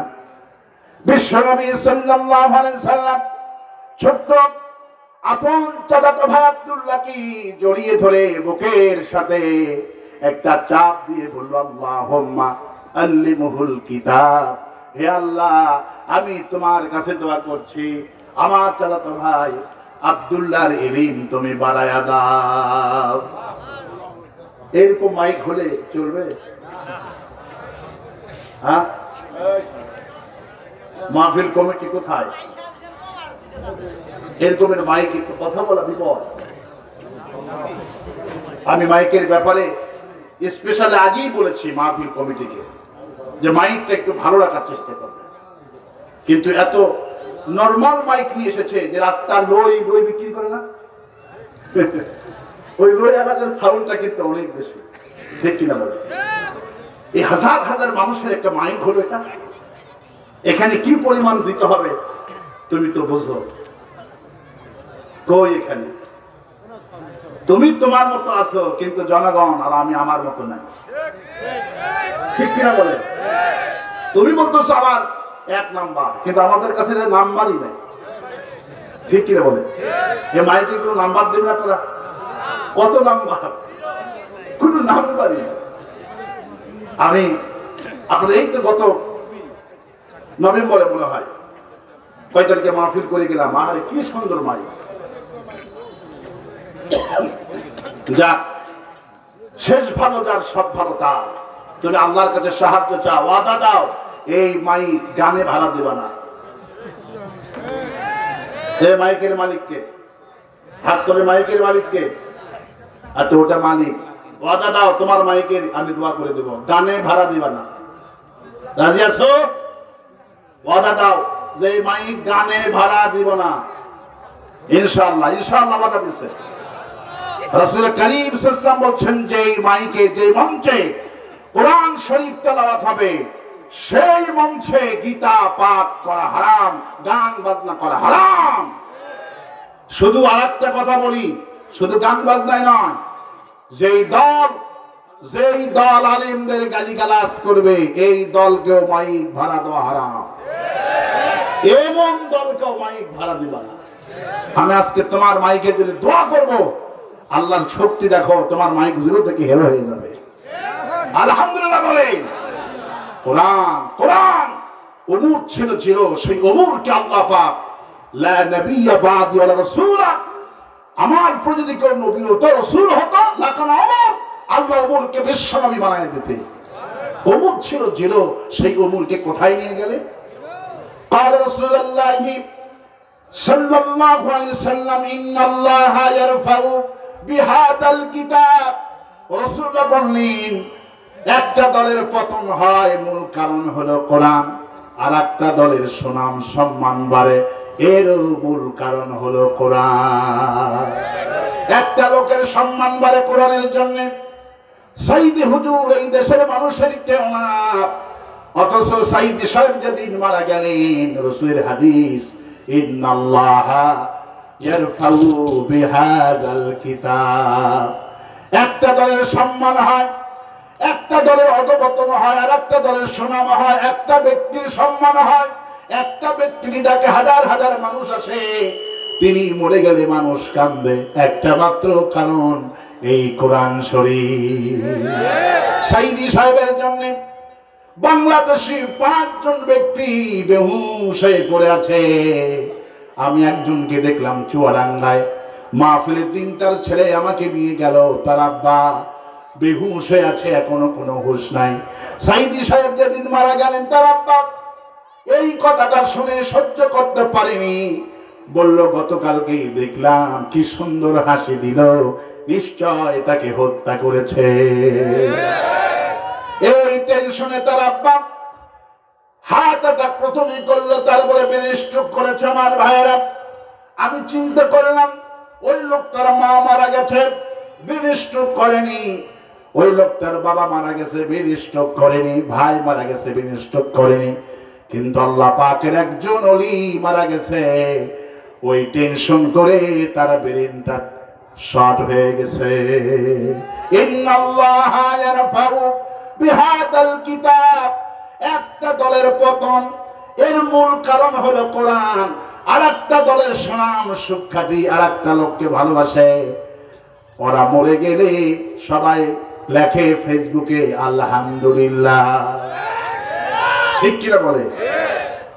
ও আরাম মনে গেলি লোকেরা কয় আলহামদুলিল্লাহ। কারণ কি? কোরআন বিরোধী। কারণ কি? দেশ থেকে পালাইছে। কারণ কি? কোরআন বিরোধী। যদি কোরআন শরীফের পক্ষে থাকতো, কোরআন আলিমদেরকে যদি জেলে বন্দী না করতো, 1 সেকেন্ডের জন্য পালানো লাগতো না। পালানোর মূল কারণ হলো ইন্নাল্লাহা ইয়ারফাউ বিহাদাল কিতাব। একটা দলের পতনের মূল কারণ হলো কোরআন। যারা এই কোরআনের বিরুদ্ধে অবস্থান করবে তাদেরই পতন হবে। আল্লাহ এই কথা বোঝার তৌফিক দিন বলে আমি আওয়াজ দিয়ে বলি, আমি আওয়াজ দিয়ে বলি, আমি আমার ভাইয়েরা, সেই আল্লাহ রাব্বুল আলামিন বলছেন, বান্দারা এই কোরআনটা বড় ওষুধ হিসেবে বানালাম। রাসূল করিম সাল্লাল্লাহু আলাইহি ওয়াসাল্লাম বললেন, কোরআনটা তো পাওয়ারফুল, মুমিনদের জন্য শাফা। আব্দুল্লাহ ইবনে আব্বাস রাদিয়াল্লাহু আনহুকে বিশ্বনবী বুকের সাথে জড়িয়ে ধরে আল্লাহুম্মা আল্লিমহুল কিতাব, হে আল্লাহ আমার পরে কোরআনে কারীমের সবচাইতে বড় মুফাসসির আমার এই চাচাতো ভাই আব্দুল্লাহ ইবনে আব্বাসকে তুমি দান করে দিও। বিশ্বনবীর দোয়া মঞ্জুর হয়ে গেল। রাসূলুল্লাহর পরে সবচেয়ে বড় মুফাসসির হলো আব্দুল্লাহ ইবনে আব্বাস রাদিয়াল্লাহু আনহু। আল্লাহ তাকে ইলম দান করে, তাকে জিবরাইল আমিনকে দেখায়। সুবহানাল্লাহ। রাসূলুল্লাহ কোরআন থেকে চিকিৎসা করতেন। রাসূলুল্লাহ সূরা ফাতিহা পড়ে ফু দিতেন। ছোট্ট নাতি হাসান হোসেনকে যখন মানুষের সামনে নিয়ে যেতেন, রাসূলুল্লাহ নাস ফালাক না পড়ে ফু না দিয়ে সাহাবীদের সামনেও নিয়ে যেতেন না। হুজুর বলতেন, মানুষের চোখ ছোট বাচ্চাকে লাগে, এমন কি নিজের চোখ নিজের শরীরে লাগে। এই জন্য হুজুর বলতেন, কোরআন শরীফ পড়ে ফু দাও, কোরআনটা মেডিসিন। কম সুবহানাল্লাহ। আব্দুল্লাহ ইবনে আব্বাসকে বিশ্বনবী বলছেন, 4টা লোহা পাহাড়ের উপরে তুমি 4 জায়গায় একটু রেখে এসো। মিটিং যখন হয়ে গেল জিনদের সাথে, তখন আব্দুল্লাহ ইবনে আব্বাস রাদিয়াল্লাহু আনহু বলছেন, রাসূলুল্লাহ ভাইয়া আপনি যে আমাকে 4টা লোহা দিলেন, আমি 4টা জায়গায় রেখে আসলাম, এর কারণ কি? রাসূল বলছে, আল্লাহ আমাকে জিবরাইল আসছিলেন আর আমাকে বলছেন, ইন্নাহুম ইয়াকিদু কাইদা ওয়া আকিদু ফামাহিলিল কাফিরিনা মিহিলহুম। হুজুর বলছেন, এই 3টা আয়াত যদি 21 বার করে লোহাতে পড়ে পড়ে ফু দিয়া, নতুন লোহাতে যদি ফু দিয়া ঘরের বাড়ির চতুর্দিকে পুঁতে রাখা হয়, কোন জিন ওই বাড়িতে প্রবেশ করবে না। এটার নাম হলো বাড়ি বন করা। কি করা? বাড়ি বন করা। এটাই ফকিররা বলে না, এটাই ফকির বলে না। ফকিরের কেরামতে হলো কোরআন। সুবহানাল্লাহ বলে। আমি গত মাসে একটা আমি জীবনে জিনের চিকিৎসা করিনি, করলে একটু ফেতনা। তো আমার শালককে জিনে ধরেছে। হুজুর 5টা আসছে, কিছুই মানে না। তো আমার মাহফিল নীলফামারীতে, সময়ও নাই। তো আমি গেলাম। যাওয়ার পরে সূরা আহজাব, মনে রাখেন সূরা আহজাবের 65 নম্বর আয়াত। কয় নম্বর আয়াত? রাসূল করিম সাল্লাল্লাহু আলাইহি ওয়াসাল্লাম বলেছেন, সূরা আহজাবের 65 নম্বর আয়াত কারিমা যদি জিনে ধরা রোগীকে যদি একবার করে পড়ে রোগীর গায়ে ফু দিয়ে তরোয়ালের মতো এরকম করে মারতে হবে, রোগীর গায়ে হাতে মারতে হবে 7 বার। রাসূল সাল্লাল্লাহু আলাইহি ওয়াসাল্লাম বলছেন, 7 বার মারার সঙ্গে সঙ্গে জিনগুলি হত্যা হয়ে যাবে। এই কোরআনে কারীম সাক্ষী, এই কোরআন সাক্ষী। আমি যখন প্রথমে একটা মেরেছি, আমার আপন শালকের পা দুটি থরথর করে কাঁপা শুরু হয়ে গেছে। 7টা যখন মেরেছি, আমার শালকের মুখ থেকে বের হয়েছে, আমাকে কেন হত্যা করলি? আল্লাহু আকবার বলে। এই হলো কোরআন। আমি ফু দিয়ে আসছি, ওই দিন থেকে আজ পর্যন্ত ভালো। আল্লাহু আকবার বলে। কোরআন, কোরআনে যদি কিছুই নাই। ইন্নাহুম ইয়াকিদু কাইদা ওয়া আকিদু কাইদা। এই আয়াত কারিমা সহিহ করে যে তেলাওয়াত করতে পারবে, হাফেজের কাছ থেকে 21 বার করে ফু নেবেন আর বাড়ির 4 কোণায় বাহিরে পুঁতে দিয়ে আসবেন। আমার একটা বোন একটা বাসায় ভাড়া থাকতো, ওই বাড়িতে কেউ থাকতে পারত না। মানে আসে ভাড়াটিয়া, ওই মাসে শেষ, জিন সাপ হয়ে ঢোকে। আমার বোন 2 দিন সেই মোটা মোটা সাপ দেখেছে। আমাকে ফোন করলো, আমি লাগলো আমার মা এই তাকবীরটা করে, সুবহানাল্লাহ বলে। মা বললো, দাঁড়াও আমি আসতেছি। মা লোহা নিয়ে এসে আমুলটা করে চতুর্দিকে দিয়ে আসছে। বাড়িওয়ালা কয় তুমি থাকো, ভাড়া দেওয়া লাগবে না। আল্লাহু আকবার। এই বাড়িতে তো ভাড়া দিয়ে ওঠে না, তুমি আসো কেমনি? তো আমার দুই ভাই হুজুর, আমার মাও হুজুর। এই হলো কোরআনে কারীমের ফুটানি। কোরআন হলো মহাবিজ্ঞান। আল্লাহু আকবার বলেন। কোরআন মানুষকে জিরো থেকে হিরো বানায়। ওমর রাদিয়াল্লাহু তাআলা আনহু ক্ষমতায় আসার পর ওমর রাদিয়াল্লাহু তাআলা আনহু এই আয়াতে কারিমাকে ওয়ালাকাদ আতাইনাকা সাবআন মিনাল মাসানি ওয়াল কুরআনাল আযীম, হে নবী আমি আপনাকে কোরআন দিয়েছি আর সেই সঙ্গে সূরা ফাতিহা দান করেছি। এটা যদি পড়ে কারো রোগের গায়ে ফু দাও, রোগী ভালো হয়ে যাবে।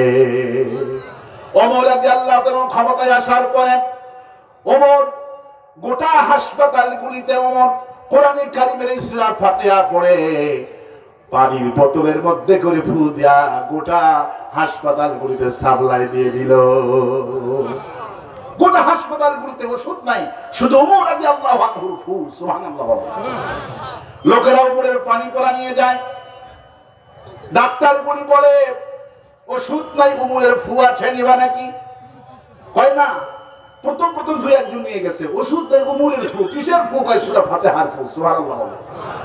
যে নিয়ে যায়, ওই গ্রামের লোকেরা ভালো হয়ে যায়। হাসপাতালগুলিতে এমন অবস্থা হয়ে গেল কোনো পানি নাই। সৌদি আরবে পানির বড় অভাব, তেলের লিটারের দাম কম, পানির লিটারের দাম বেশি। নিজের চোখে দেখলাম। আল্লাহু আকবার। তাইফে আমি গাড়ি নিয়ে গেলাম একটা, সেই গাড়ি তেল তুললো আমার থেকে টাকা নিয়ে, দেখলাম তেলের থেকে 4 আনা করে কম। সুবহানাল্লাহ বলে লিটারে। পানির চেয়ে তেলের দাম কম সৌদি আরবে, পানির দাম বেশি। যারা হজ করতে গেছে কি কষ্ট, গোসলের পানিগুলো আগুন হয়ে থাকে, ঠিক কিনা বলে? ঠিক না? গোসলের পানিগুলো আগুন, খাওয়ার পানি জমজমে পানি ছাড়া আর খাওয়ার কোনো পানি নেই। আমার ভাইয়েরা, ওমর রাদিয়াল্লাহু তাআলা আনহু গোটা দেশে হাসপাতালগুলিতে পানির মধ্যে ফু দিয়ে দিলেন, যে খায় সে ভালো হয়ে যায়। ওমরের এই রাষ্ট্রকে ধ্বংস করার জন্য সেই যুগের বিশ্ব মাধ্যম ছিলেন রোম। আল্লাহ পাক কোরআনের কারীমের মধ্যে রোম নামে একটা সূরা আল্লাহ পাক কোরআন শরীফে দান করেছে। কি সূরা দিয়েছে? আজকে যেমন আমেরিকা বিশ্ব মাধ্যম, সেই যুগে বিশ্ব মাধ্যম ছিল আমেরিকা, আল্লাহ রোম। সেই যুগে বিশ্ব মাধ্যম কে ছিল? আল্লাহ পাক প্রথমে হেডিং করছেন গুলিবাতিল রোম হে রাসূল, কোনো টেনশন করবেন না, রোম ধ্বংস হবে। রোমের ভূখণ্ডে কালেমার পতাকা উড্ডীন করে দিব। রোমের প্রেসিডেন্ট 7 জন বড় বড় ইহুদিকে পাঠালেন মদিনায় ইসলামকে ধ্বংস করার জন্য। কিন্তু 7 জন ইহুদি এমন রোগ হলো, রোগ ভালো হয় না। এরা সিদ্ধান্ত নিল বাদশাকে জানানো হোক আমরা কি করব। বাদশা ওষুধ পাঠালেন রোম থেকে, রোগ ভালো হয় না। অবশেষে 7 জন ইহুদি চিন্তা ভাবনা করল, শুনতে পারলাম হাসপাতালগুলিতে ওমর রাদিয়াল্লাহু আনহু তাদের ধর্মীয় কিতাবের ফু পাওয়া যায়। ওই ফু যদি খেয়ে ভালো হই আমরা মুসলমান হয়ে যাব। চলে গেলেন হাসপাতালে। যাওয়ার পর ডাক্তার বলল ওষুধ আছে, কিন্তু যেটার জন্য আসছো ওমর রাদিয়াল্লাহু আনহুর সূরা ফাতিহার ফু নাই। সুবহানাল্লাহ বলে। এইটা দিতে গেলে সরাসরি এখন ওমরের কাছ থেকে ফু ছাড়া উপায় নাই। তখন ইহুদিরা লাইন করলেন, যেহেতু তারা নেতা এবং ধনাত্মক, তারা ইসলামী রাষ্ট্রে 1 কালীন মহা টাকা দান করলেন। দান করে ওমরের সঙ্গে লাইন করলেন। জুমার দিন ওমর নামাজ পড়ালো। 7 জন ইহুদি বাহিরে দাঁড়ানো, 7টা বোতল দিয়ে দাঁড়ানো। ওমর রাদিয়াল্লাহু আনহু দাঁড়িয়ে থেকে 7টা বোতলে সূরা ফাতিহা পড়ে ফু দিয়ে দিল। 7 জন ইহুদি বাড়িতে চলে গেলেন। 7 জন ইহুদি পরে সপ্তাহে জুব্বা পরে, টুপি পরে, ওযু করে 12টার দিকে ওমরের হাতে এসে আগে মুসলমান হয়ে গেলেন। আর বললেন আমরা 7 জন রোমের সরকারের, রোম সম্রাটের গোয়েন্দা বাহিনী ছিলাম, ইসলামকে ধ্বংস করার জন্য এসেছিলাম, কিন্তু আল্লাহ আমাদের কেমন একটা রোগ দিল, রোগ আমাদের ভালো হয় না। অবশেষে আমরা যখন চিন্তা করলাম ওমর রাদিয়াল্লাহু আনহু যদি কোরআনে কারীমে পানি পড়া যদি আমরা ভালো হতে পারি তখন বুঝবো কোরআন সত্য, উমর সত্য। আল্লাহ আকবার বলে। যখন আমাদের রোগটা আপনার পানি পড়া খেয়ে যখন আমরা ভালো হয়ে গেলাম, আমরা সিদ্ধান্ত নিয়েছি লা ইলাহা ইল্লাল্লাহু মুহাম্মাদুর রাসূলুল্লাহ সাল্লাল্লাহু। 7 জন ইহুদি মুসলমান হওয়ার পর 7 জন ইহুদি রোম সম্রাটকে জানালো, আমরা কিন্তু আর তোমার কর্মী নাই, এখন কোরআনের কর্মী হয়ে গেছি। সুবহানাল্লাহ। বলল কেমনি? বলল ওমর রাদিয়াল্লাহু তাআলা আনহু যে কোরআনকে ধ্বংস করতে আসছি, সেই কোরআনে কারিমের ফুঁকে আল্লাহ আমাদেরকে ভালো করে দিয়েছে। রোমের প্রেসিডেন্টে 20 বছর ধরে টনক নড়ল। রোমের প্রেসিডেন্টের 20 বছর ধরে মাথার যন্ত্রণা, গোটা দুনিয়া ঘুরেছে, প্রেসিডেন্ট সাহেবের মাথার অসুখ ভালো হয় না। তিনি সিদ্ধান্ত নিলেন যে আমি তো হলাম অমুসলিম, আর উমর থেকে পানি পড়া, আর সেই পানি পড়া খেয়ে যদি আমি ভালো হয়ে যাই, অসুবিধা কোথায়? উনি ওমর রাদিয়াল্লাহু তাআলা আনহুকে রাতের বেলা চিঠি রাখলেন নিজের হাতে, ভাই ওমর, আমি রোমের প্রেসিডেন্ট, তোমার কাছে আমার আকুল আবেদন, আমার 20 বছর ধরে মাথার যন্ত্রণা, আমার চিঠি পাওয়া মাত্র আপনি একটু তেলের মধ্যে ফু দেন, পানির মধ্যে দেন, একটা ওষুধ বানায়া দেন, আমি আর মাথার ব্যথা সহ্য করতে পারছি না। এইটা চিঠি রেখে যখন রোম সম্রাটের কাছে গেছে, রোম সম্রাট যখন চিঠিটা দিয়েছেন মদিনায়, ওমর রাদিয়াল্লাহু তাআলা আনহু এই চিঠিখানা নিয়ে পার্লামেন্টের মধ্যে জরুরি অধিবেশন ডাকলেন। আর আলীকে বলছেন, আলী এই চিঠি পড়ে সবাইকে শোনাও। কার চিঠি?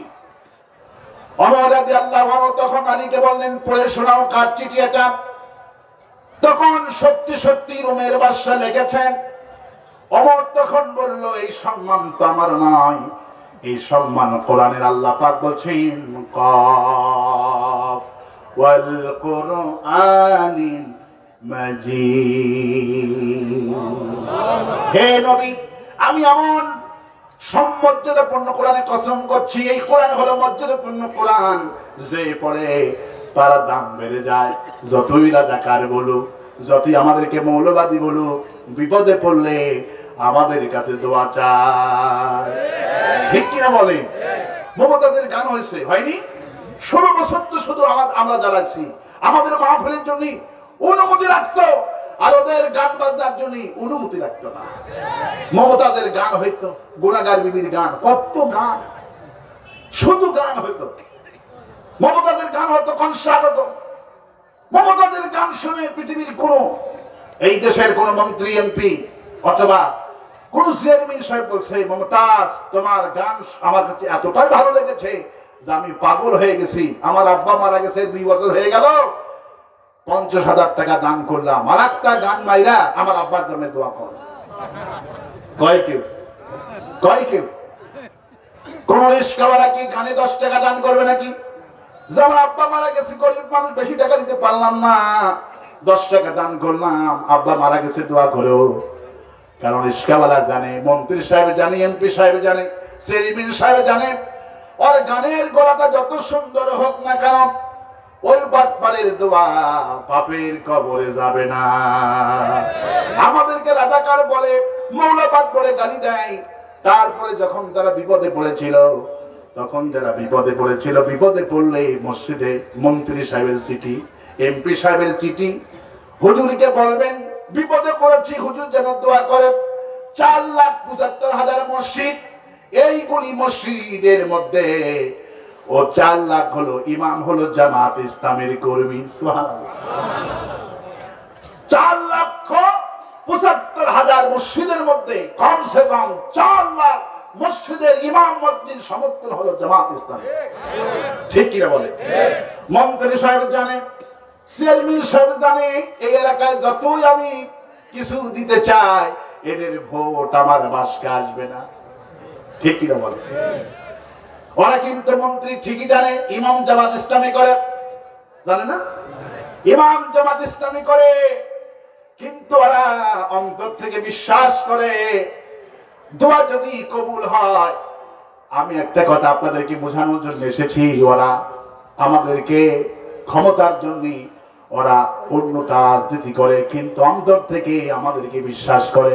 ওরা যখন অসুস্থ হয়ে যায়, কোন মন্ত্রীর কাছে এমপি দোয়া চায় না, প্রধানমন্ত্রীর কাছে গিয়া কেউ দোয়া চায় না, দোয়া করে। ওরা জানে, মন্ত্রীদের চরিত্র সম্পর্কে ভালো করে জানে, যে সুদখোর, যে ঘুষখোর, যে টাইপের লুচ্চাওয়ালা, ওদের দলের লোকেরা ওদের কাছে কোনোদিন দোয়া যাবে না। আমাদের নেতাদেরকে ধরে ফাঁসিতে মারে, তারপরেও জানে এদেরকে ফাঁসি দিই ক্ষমতা টিকে রাখার জন্য, দোয়া কবুল হলে আলেমদের দোয়া কবুল হবে। ঠিক কিনা বলে? আমাদের কাছে দোয়া চায় আমার ভাইয়েরা। ওমর রাদিয়াল্লাহু বললেন, এই সম্মানটা আমার নয়, সম্মানটা কার? সম্মানটা কার? আরে সম্মান কোরআনের, সম্মান কার? রোমের প্রেসিডেন্ট যে আমার কাছে চিঠি দিয়েছে, সেই যুগে সুপ্রিম পাওয়ার বিশ্বনবী 21টা যুদ্ধ করেছে রোমের সাথে। আল্লাহু আকবার বলেন। সেই রোম গোটা বিশ্বে যার থেকে থরথর করে কাঁপতো, সেই রোমের প্রেসিডেন্ট নিজে ওমরকে চিঠি দিয়েছেন। বোঝেন গুরুত্বটা কত। ওমর রাদিয়াল্লাহু আনহু চিঠি খান পায়া নিজের হাতে সুন্দর করে একটা টুপি বানালেন। সুবহানাল্লাহ। তাও খেজুর গাছের রাস দিয়ে, খেজুর গাছে কি দিয়ে? আঁশ দিয়ে টুপি বানালেন। এই টুপি বানায়া সুন্দর করে বাস্ক ভরায়া পাঠায় দিলেন রোমে। সেনাবাহিনীর প্রধান নিজেই টুপির বাস্ক নিয়ে, রোমে হাতিয়া নিয়ে রাতের বেলা বাড়িতে চলে গেলেন। সেনাবাহিনীর প্রধান ওমরের হাদিয়া পৌঁছে দিয়ে চলে গেলেন। স্ত্রীকে নিয়ে প্রেসিডেন্ট রাতের বেলায় খাওয়া দাওয়ার পর বাস্ক খুলেছে। খোলার পর দেখে কোনো পানি নাই, কোনো তেল নাই, শুধু একটা টুপি। সুবহানাল্লাহ। বিবি বলছে, আচ্ছা ওমরের কি মাথা খারাপ? না। কি উনি মেন্টাল? বলছে না। আচ্ছা আপনি হলেন খ্রিস্টান, আর আপনি চাইলেন ওষুধ, সে ওষুধ না দিয়ে দিল একটা টুপি, এটা হইল? এবার প্রেসিডেন্ট বিবিকে ধমক দিয়ে বলল, বিবিরা তুমি এই কথা বলতে পারবা, যেহেতু ওমর দিয়েছে, আমার বিশ্বাস এই টুপি মাথা দিলে টুপি কাজ করবে। সকালবেলা গোসল করলেন, গোসল টোসল করে চলে গেলেন পার্লামেন্টে। 990 জন পার্লামেন্ট সদস্য হা করে তাকা দিচ্ছে। এগুলো খ্রিস্টান, আর এত সুন্দর টুপি মাথায় দিয়েছে, লক্ষণ তো একটা ভালো দেখা যায় না। সবাই কানাকানি করতেছে, আচ্ছা এর মাথাটা তো খারাপ হয়েছে, টুপি দিস মাথার কেন? টুপি মাথা দিয়েছে, চেয়ারে বসে আছেন উনি, চোখ থেকে দর দর করে পানি পড়ছে, কান্না করছেন তিনি। প্রতিটা দিন পার্লামেন্টে সেই তিনি মাথার যন্ত্রণায় চলে যান। আজকে 4টা বেজে গেল, তিনি চেয়ার থেকে ওঠেন না, চোখ থেকে অনবরত পানি পড়ছে। সেনাবাহিনী প্রধানকে সব এমপিরা বললেন, কে পারবে? আপনি পারবেন বলতে আপনার সাথে খাতির ভালো যান। টুপি মাথায় দিয়েছে কেন, কাঁদে কেন? ওমর রাদিয়াল্লাহু তাআলা আনহু টুপি মাথায় দেওয়ার পরে এই কাণ্ডটা ঘটে গেল। সেনাবাহিনী প্রধান এসে বলছেন, আপনি কাঁদেন কেন, কি হয়েছে আপনার?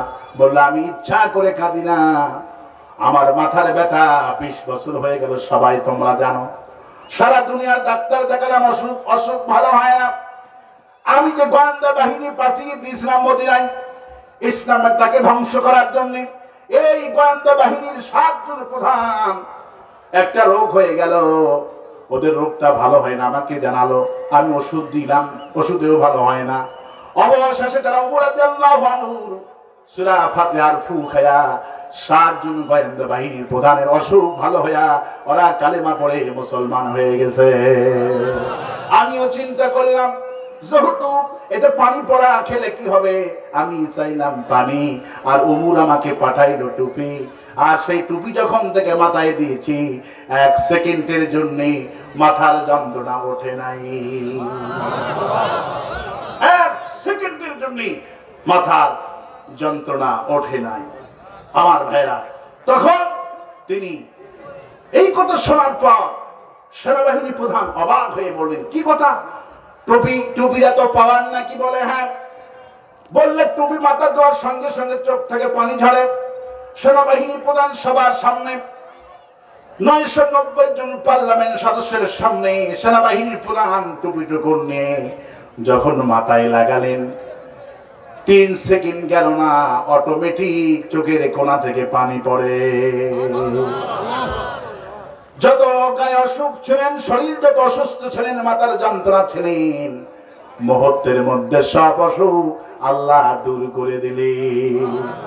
এই দৃশ্য দেখার পর 90 জন পার্লামেন্ট সদস্য সবাই বলল, জাহাপানা, যেহেতু টুপি মাথায় দিলে রোগ ভালো হয়, চোখ থেকে পানি পড়ে, আমরাও দেখতে চাই।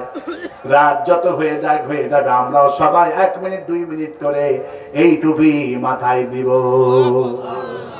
প্রধানমন্ত্রী রাজি হয়ে গেলেন, সবাই মাথায় দিবে টুপি। 990 জন লোক।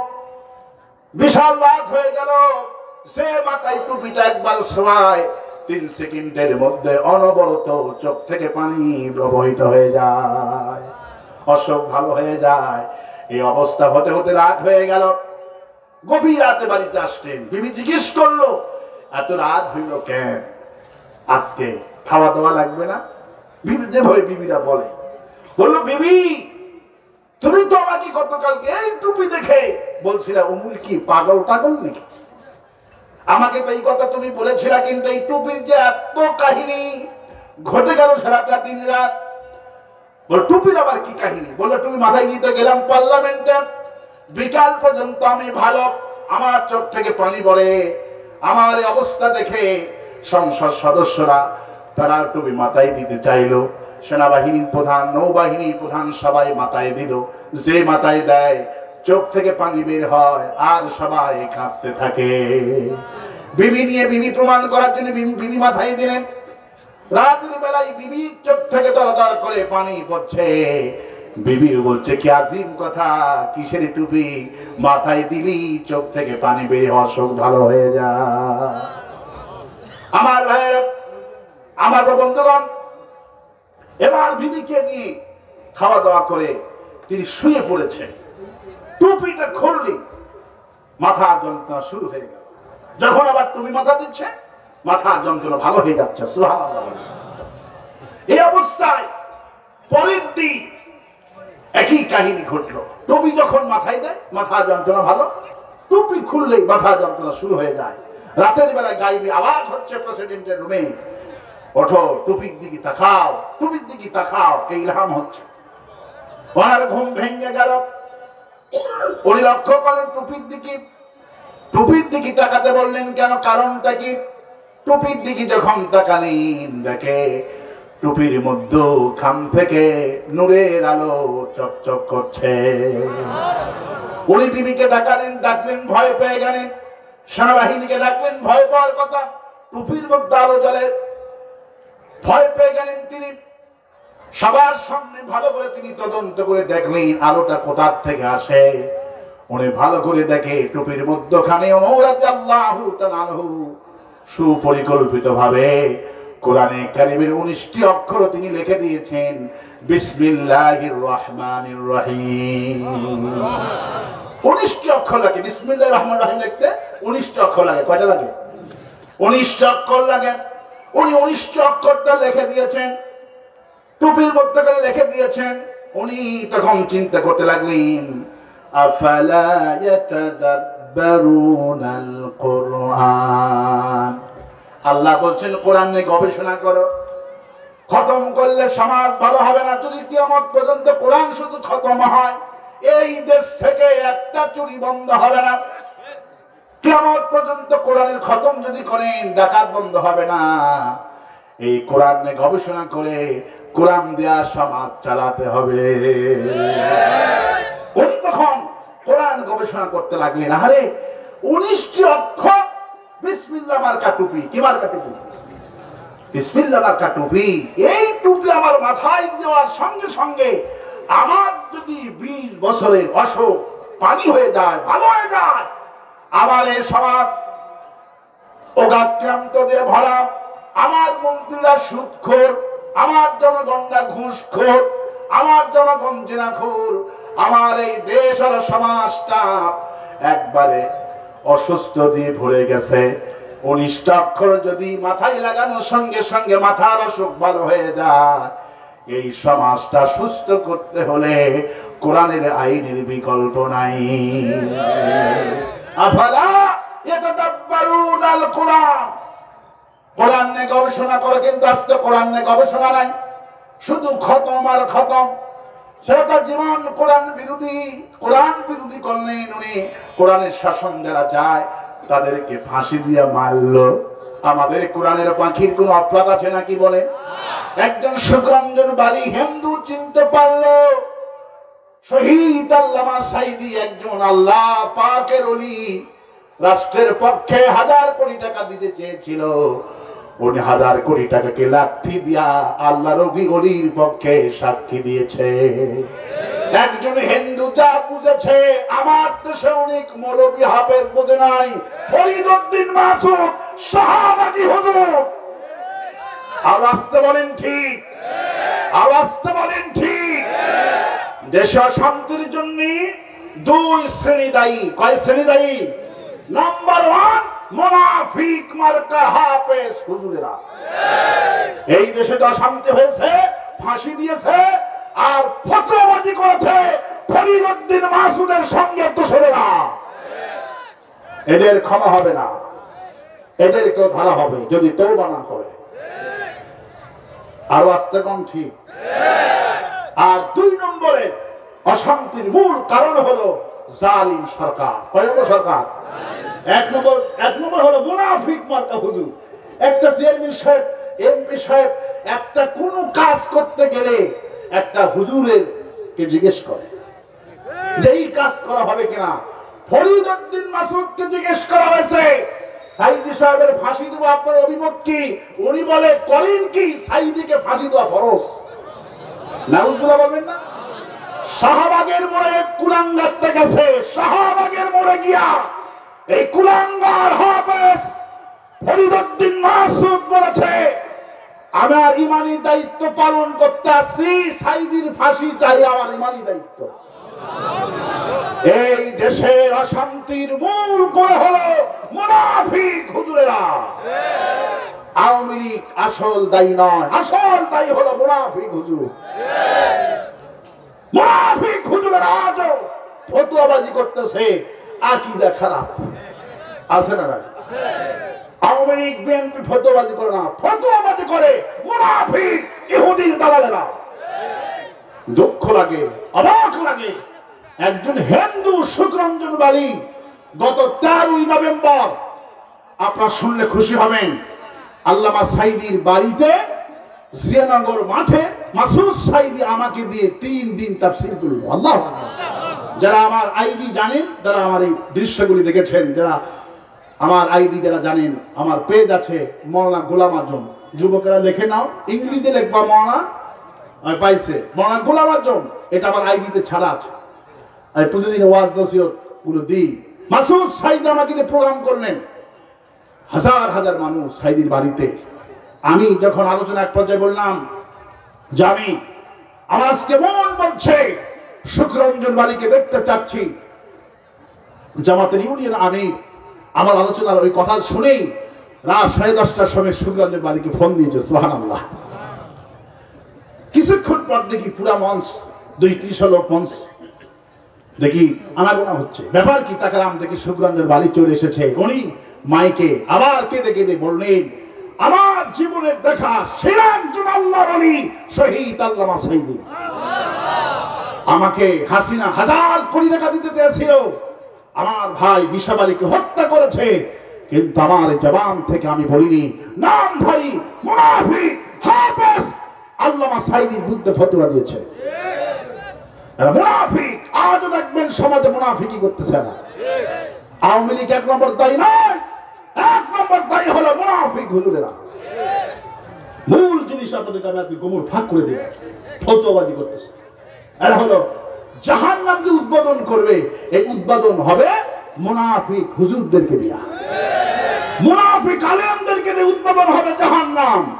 যারা ওয়ালা তালবিসুল হাক্কা বিল বাতিল, যারা কোরআনে কারীম শোনার পরে উনি জানেন সাইদি নিরাপরাধ, তারপরেও ফাউন্ডেশনের ডিজি হওয়ার জন্য শোলাকিয়ার ইমাম হওয়ার জন্য, বড় বড় পদ পাওয়ার জন্য এই সব ফতোয়াবাজি করেছে। মুসা আলাইহিস সালামের কথা কোরআন শরীফে আছে, তাফসীর যারা পড়েন, নেট যারা চালান, যুবকদের বলবো, কোন হুজুরকে হুজুর দিয়া ইসলাম চিনবেন না। এই কোরআন জাস্টিফাই করবে হুজুরটা আসল হুজুর না নকল হুজুর। কোরআন দিয়ে হুজুর বিচার করবেন, হুজুর দিয়া পীর দিয়া ইসলাম বিচার হবে না। ইসলাম কোরআন জাস্টিফাই করবে এই হুজুরটা খাঁটি হুজুর না ভেজাল হুজুর, এই কোরআন বলে দিবে। সুতরাং কোন পীর আপনাকে জান্নাতে নিয়ে যাবে না। ভণ্ডামি সবচেয়ে বড় পীর মা বাপ। সবচেয়ে বড় পীর কে? মা বাপ হলো আপনার জন্য সবচেয়ে বড় পীর। দোয়া মঞ্জুর হয়ে যায়, সুবহানাল্লাহ বলে। কোন পীরের দোয়ায় আপনার তকদির ভালো হবে না। কোন পীরের দরবারে গেলে জান্নাতি হবেন না। বিশ্বনবীর কদমে গেলে জান্নাত হয়ে যাবে। রাসূল কারীম সাল্লাল্লাহু আলাইহি ওয়াসাল্লামের তাফসীর মাহফিলে একজন যুবক রাত দিন কোরআনে কারীমের তাফসীর শুনতেন, বাড়িতে কাজ কাম করতেন না। সুবহানাল্লাহ। সেই যুবকের বাপ আর ভাইরা এসে বিশ্বনবীর কাছে নালিশ করছে, রাসূলুল্লাহ, আমার এই ছেলেটা কোনো খেজুর গাছের কাজ করে না, বাগানে কোনো কাজ করে না, শুধু রাত দিন আপনার সামনে বসে কোরআনে কারীমের তাফসীর শুনে। হুজুর জিজ্ঞেস করছেন তার পিতাকে আর ভাইকে, আপনাদের এই বছরে ফসল কেমন হয়েছে?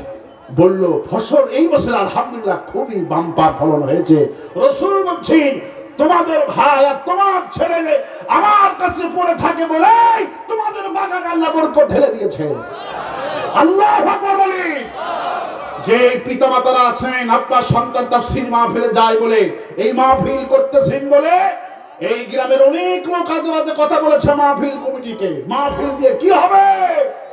এই গ্রামে যত বরকত, যত রহমত, যত ফেরেশতা আজকে নাজিল হয়েছে, আজকে কোরআনের জন্য এই গ্রামে নাজিল হয়েছে ফেরেশতা। আল্লাহ বরকত ঢেলে দিয়েছেন। আল্লাহু আকবার বলেন। আর যে যেখানে বসে কোরআন শুনছেন, আকবারহা, কিয়ামতের দিন এই জায়গাটা সাক্ষী হয়ে যাবে। যারা কোরআন শুনতে এসেছেন প্রত্যেকটি জায়গা কিয়ামতের দিন আপনার জন্য সুপারিশ করবে। বলবে, আল্লাহ আমি রাত থেকে কোরআন শুনেছি, জমিন আপনার পক্ষে সাক্ষী দিবে। যারা আমাদেরকে হত্যা করেছে, শহীদ করেছে, এই জমিন ওই জালেমদের বিরুদ্ধে মামলা দায়ের করবে। সুতরাং আমার প্রবন্ধগণ, প্রিয় দিনী ভাইরা, সবচেয়ে বড় বেদনার কষ্ট রাসূল সাল্লাল্লাহু আলাইহি ওয়াসাল্লাম সবচেয়ে বেশি কষ্ট পেয়েছেন মুনাফিকের কাছ থেকে। কার থেকে?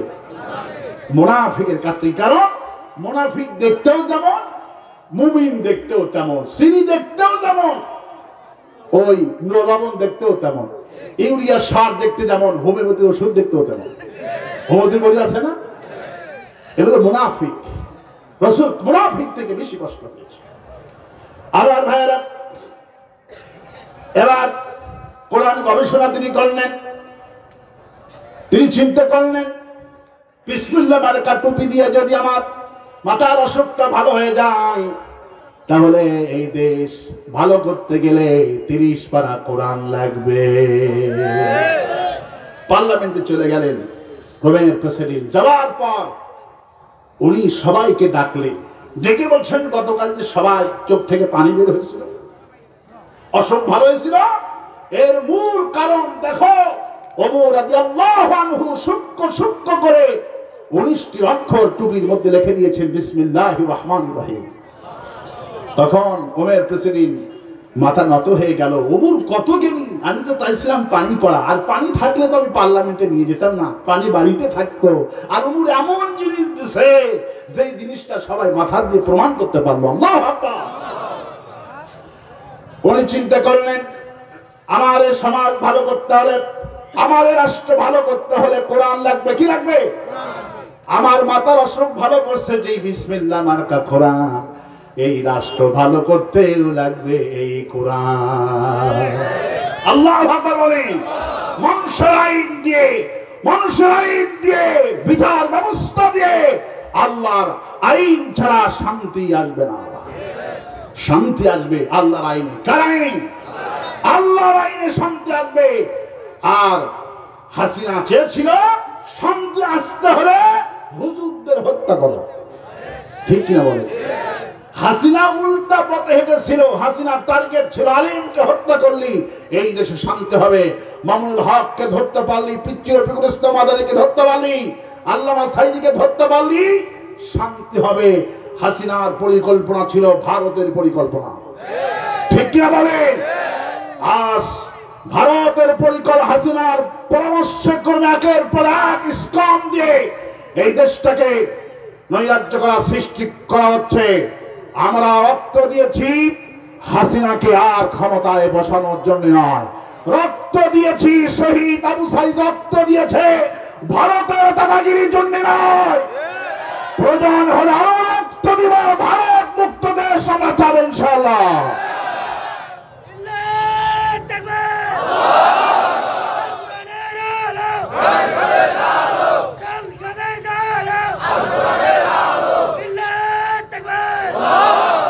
পাকিস্তান সকাল থেকে উত্তাল, ভাই ভাই মুসলমান ভাই ভাই, আল্লাহু আকবার বলেন।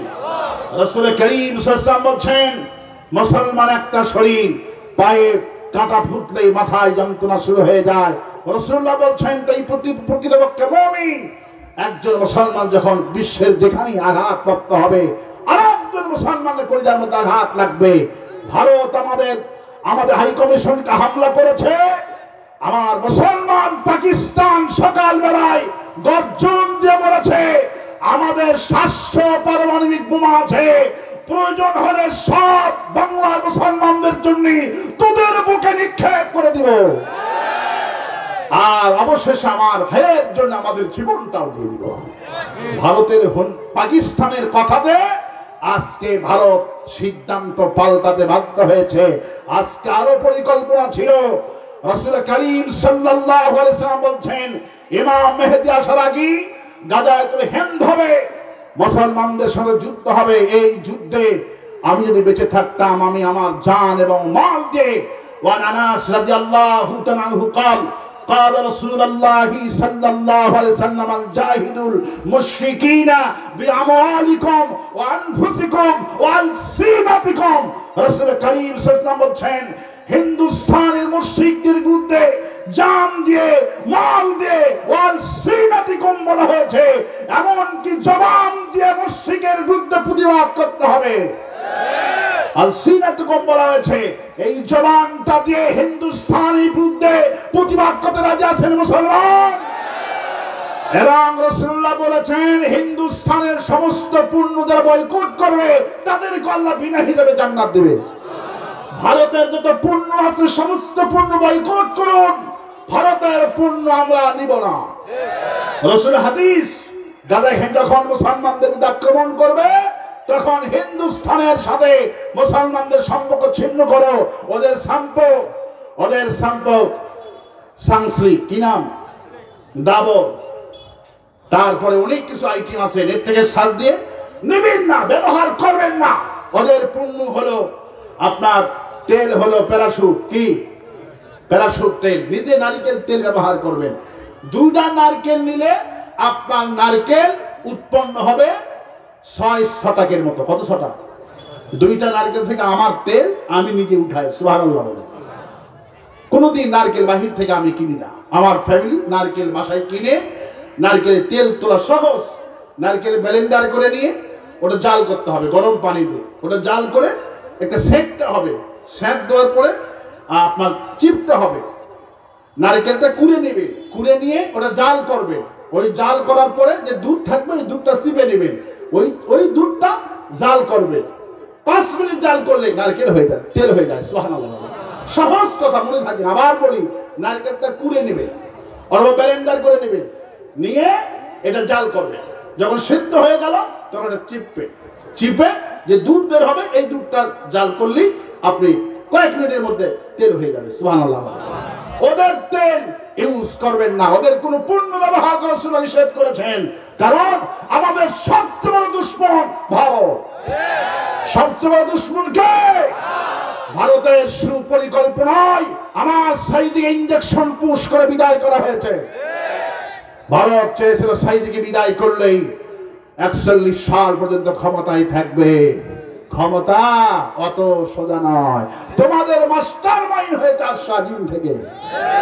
হাসিনার পতনের মাস্টার মাইন্ড কোথেকে হয়েছে?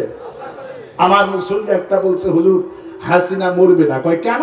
বললো হাসিনা চায়না একটা বড়ি বানাইছে, এক একটা বড়ির দাম 3000 কোটি টাকা, এইটা খাইলে 50 বছর করে বাঁচে।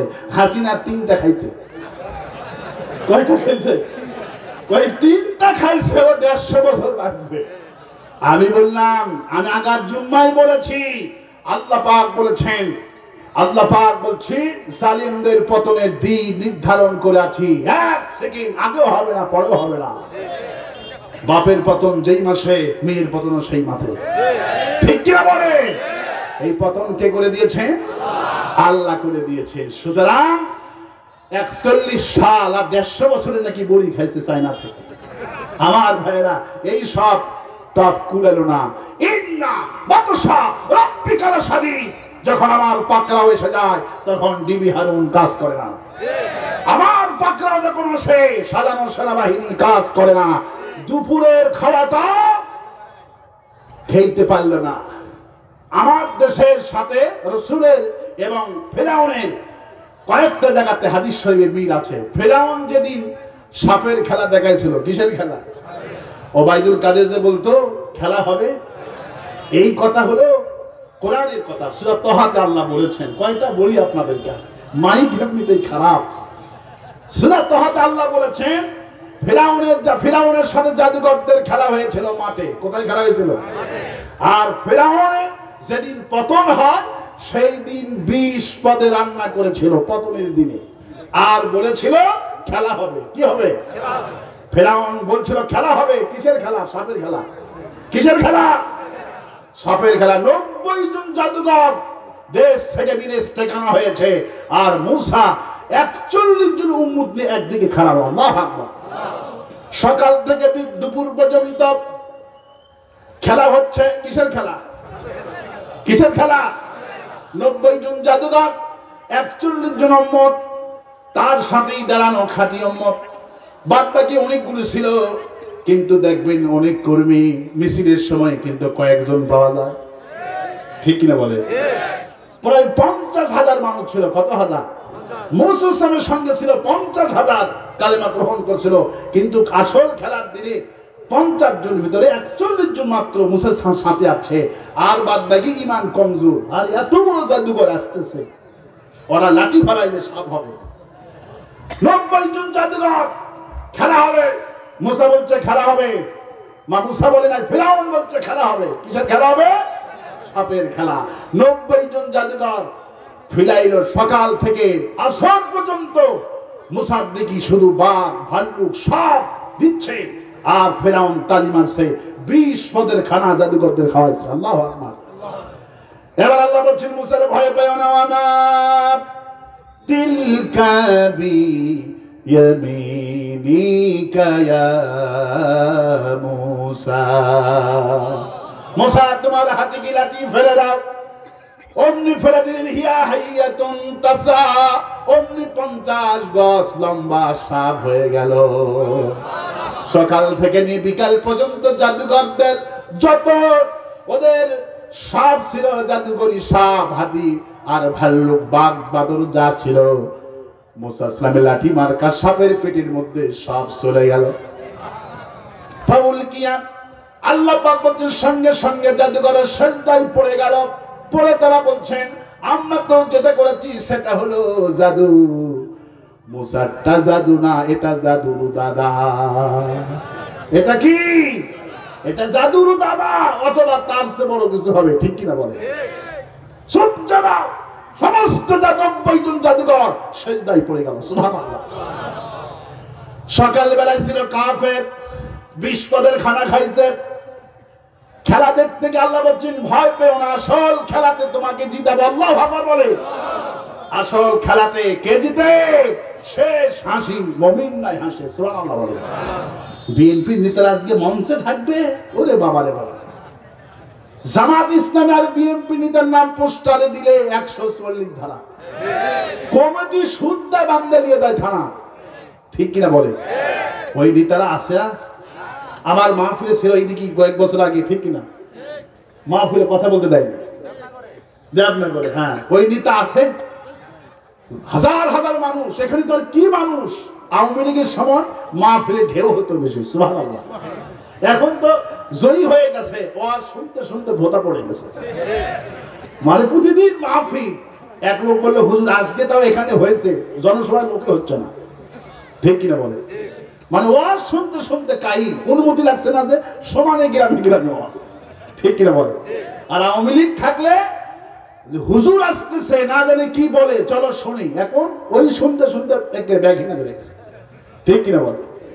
আমার ভাইয়েরা, পঞ্চগড়ের মানুষ আল্লাহর নিয়ামত, সুবহানাল্লাহ। পঞ্চগড়ে আল্লাহ পাক, এই বিজ্ঞানগুলি বলছে, বাংলাদেশের মধ্যে সবচেয়ে বেশি যে জেলায় খনিজ পদার্থ আছে, দুটি জেলা, একটা হলো দিনাজপুর, একটা হলো পঞ্চগড়, সুবহানাল্লাহ। পুরা আর ওইদিকে সেনমাটি থেকে নিয়ে লোহাগাড়া, চকরিয়া, ওই চট্টগ্রাম থেকে লোহাগাড়া, সাতকানিয়া, সেনমাটি পর্যন্ত আল্লাহ পাক পুরাই গ্যাস দিয়ে ভরে রেখে দিয়েছে। আর দিনাজপুর পর্যন্ত কয়লা আর পাথর দিয়ে আল্লাহ ভরে দিয়েছে। আল্লাহু আকবার বলে। আমি রিসার্চ করলাম, কারণ কি পঞ্চগড় দিনাজপুরের লোকেরা এত অভাবী, তারপরেও বড় বড় আলেমদেরকে দিয়ে কোরআনের মাহফিল করে। এত বড় বড় মাহফিল বাংলাদেশে কোথাও হয় না, সুবহানাল্লাহ বলে।